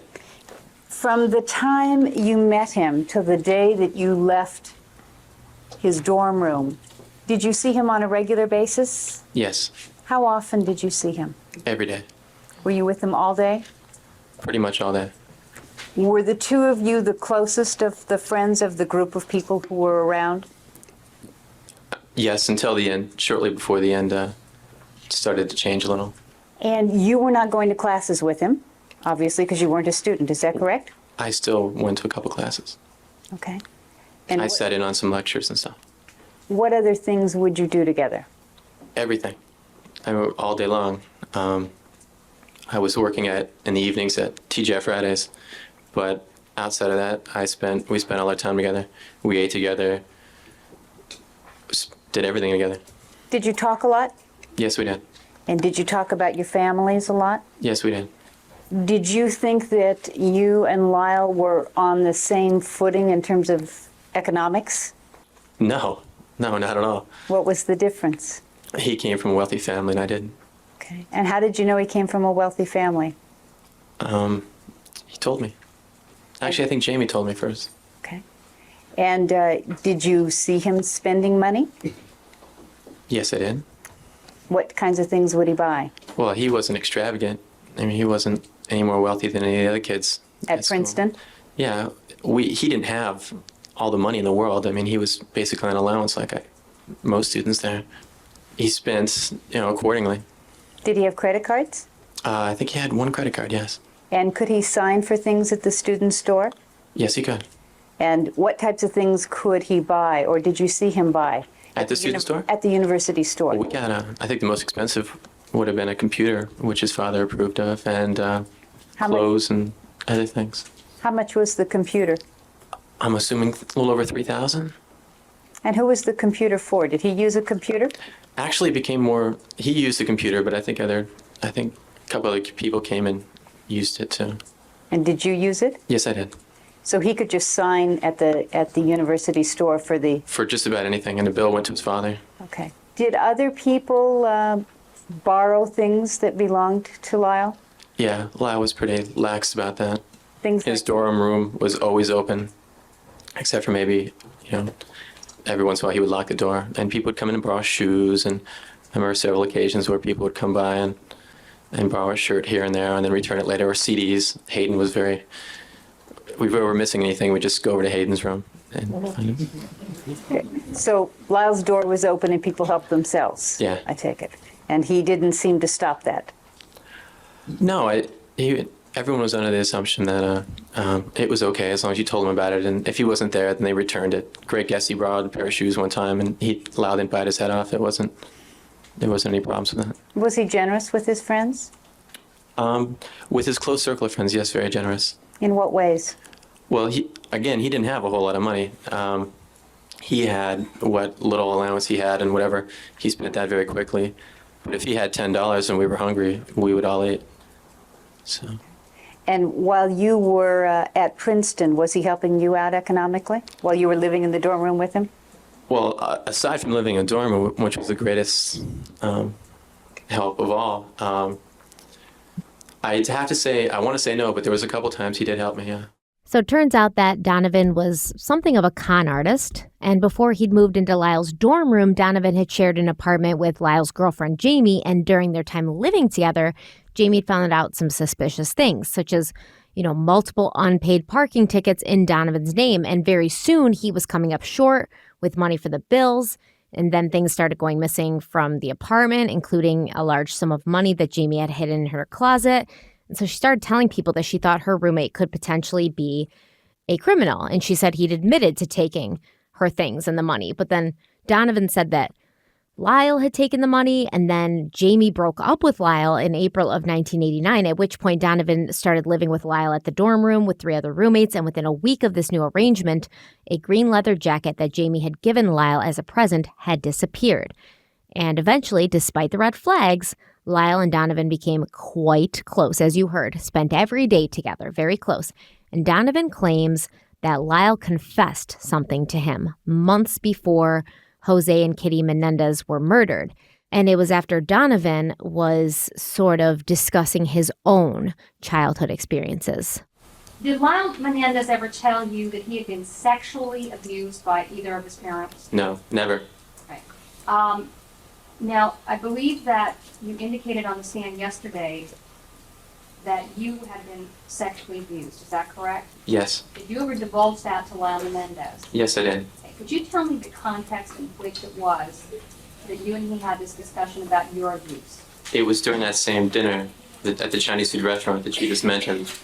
And I had told him that I was sexually abused as a child. All right. Now, what prompted you to tell him that?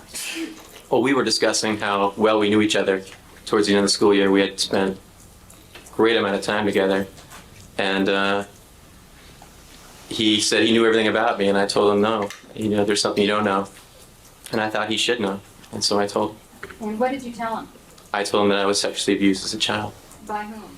A friend of my father's. Not by your father, but a friend of your father's? Yes, that's true. And when you told him that, were you at this dinner?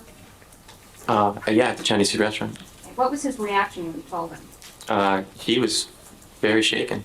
And how did he exhibit the fact that he was shaken? He just sat there motionless, listened very intently. Tears were welling in his eyes. Did his reaction, did you know his reaction? In other words, was it peculiar to you or something? Yeah, it seemed peculiar. I was shocked. He was quite emotional when I told him what had happened. Did that cause you to question whether something like that might have happened to him? Oh, sure. Yeah. Did he ever tell you at that time that something had happened to him? No. Now, Donovan here says no, Lyle never told him something like that had happened to him, but later Donovan does say, yes, Lyle had admitted that his father had sexually abused him as a child. And we are going to talk more about that as this unfolds. But back in California, Kitty Menendez started seeing a new mental health professional, Dr. Lester Summerfield of Thousand Oaks. Between February 27th of 1989 and August 16th of 1989, Kitty had 90 sessions with Dr. Summerfield. That's a lot of sessions. I think that's a lot of sessions. I mean, that's about 7 months, 90 sessions, maybe not. But either way, in July of 1989, Kitty revealed to Dr. Summerfield that she was hiding some family secrets.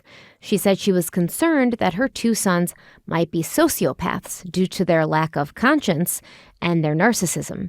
And this would be just a month before she and her husband would die at their hands. And that is where we are going to wrap up tonight. It's a lot to unpack. You know, as far as what Donovan said at the end there, I'm not saying I don't believe him, but you've kind of laid the groundwork where he hasn't been the most truthful with the people around him, and his opinion as far as how Lyle interpreted that information. If I were a lawyer, I would say objection. He's not a psychologist. He can't tell. That's his opinion, but maybe he was just reacting because Lyle's a good friend and felt bad for his friend. Empathetic. Yeah. Now, I'm not saying that's the case. I'm just saying we don't know. But overall, my takeaway from this episode is there's definitely, I don't want to say a complete change in course, but I just want to say a fuller picture. That's where I'm leaving this episode for episode number 2 is first episode. I remember thinking about it even while I was on vacation, just really felt bad for Erik and Lyle. And I still do to a certain degree, still do. But now I'm getting a little bit more of a complete picture of, yeah, they went through some things and it definitely impacted their development as children and who they eventually came to be, as it would any child, right? I mean, you are the company you keep, and they were raised by 2 parents who, let's just put it out there, weren't the best parents. But now we're seeing some other things here where they didn't really need much. Erik and Lyle did not have a need for money, and yet it seemed to be something that they were, specifically Lyle, and so Erik to a lesser degree, that they were intrigued by finances. There was something they were concerned about. It was something they thought about. We see it in both the criminal history, but also the script writing. And so there's starting to be a little bit of a narrative where maybe Erik and Lyle are thinking about other things other than what happened to them, but also how they're going to get on in life. Because for the most part, they've kind of had this silver spoon where anything they wanted was provided for them. Even though they didn't necessarily love the way they were treated, everything was handed to them. But as most of us find out in life, as we get out of high school and get out of college, that the world's tough out there. It can be very difficult, and it's a reality check and a culture shock for a lot of people. And so for people who have been given everything their entire lives, to consider the idea that they may have to earn their own way, coupled with the fact that they don't like these people to begin with, or they resent them, could that mean something? Could that have driven them to what they ultimately did? The jury's still out for me. I have to know more. I feel like we have a lot more to cover. There's so many people involved in this story, and it's going to be interesting to go through this and then to also break down the actual crime, because that's really what it's about, to talk about how this was all done, how it was conducted. We haven't even gotten there yet. No, we will, though, obviously. Of course. That's where we're at. That's where we're at in the timeline now. But check this out. Just food for thought before we leave the episode. I wonder, because I know parents like this, wealthy parents who use that money and the promise of an inheritance to sort of control their children while they're alive, while the parents are alive. If Lyle and Erik had been threatened by their father, if you don't do exactly what I want you to do in life, I'm going to cut you off. So as they're starting to develop other interests like football and drama, and, Lyle was like, I didn't even want to go to Princeton. And I thought I would be better off at, like a less intensive school. Like I wasn't cut out for this, but there was just no choice. So they want different things now. Their paths are diverging from their father's. And maybe they thought like, we're going to live in a box our entire lives because our father is going to cut us off if we don't do what he wants us to do. So maybe that was why, it was the money, but it was also like, we feel so controlled. We feel so like we can't breathe. We can't be our own people. And we're not going to ever have the lives that we want while these 2 people still walk on this earth. There's so much to go over. I mean, we could talk for another 20 minutes. I also look at how Joe treated other people in his lives outside of his children. Jose. Now, when we're talking about his employees, it's kill or be killed, sink or swim. Either you serve a purpose or you don't. Jose strikes me as the type of guy who, as children, he would do everything he could to strong arm, influence, push his way to make sure that his children were successful, and not necessarily because he wanted them to be successful, but because they were a reflection on him.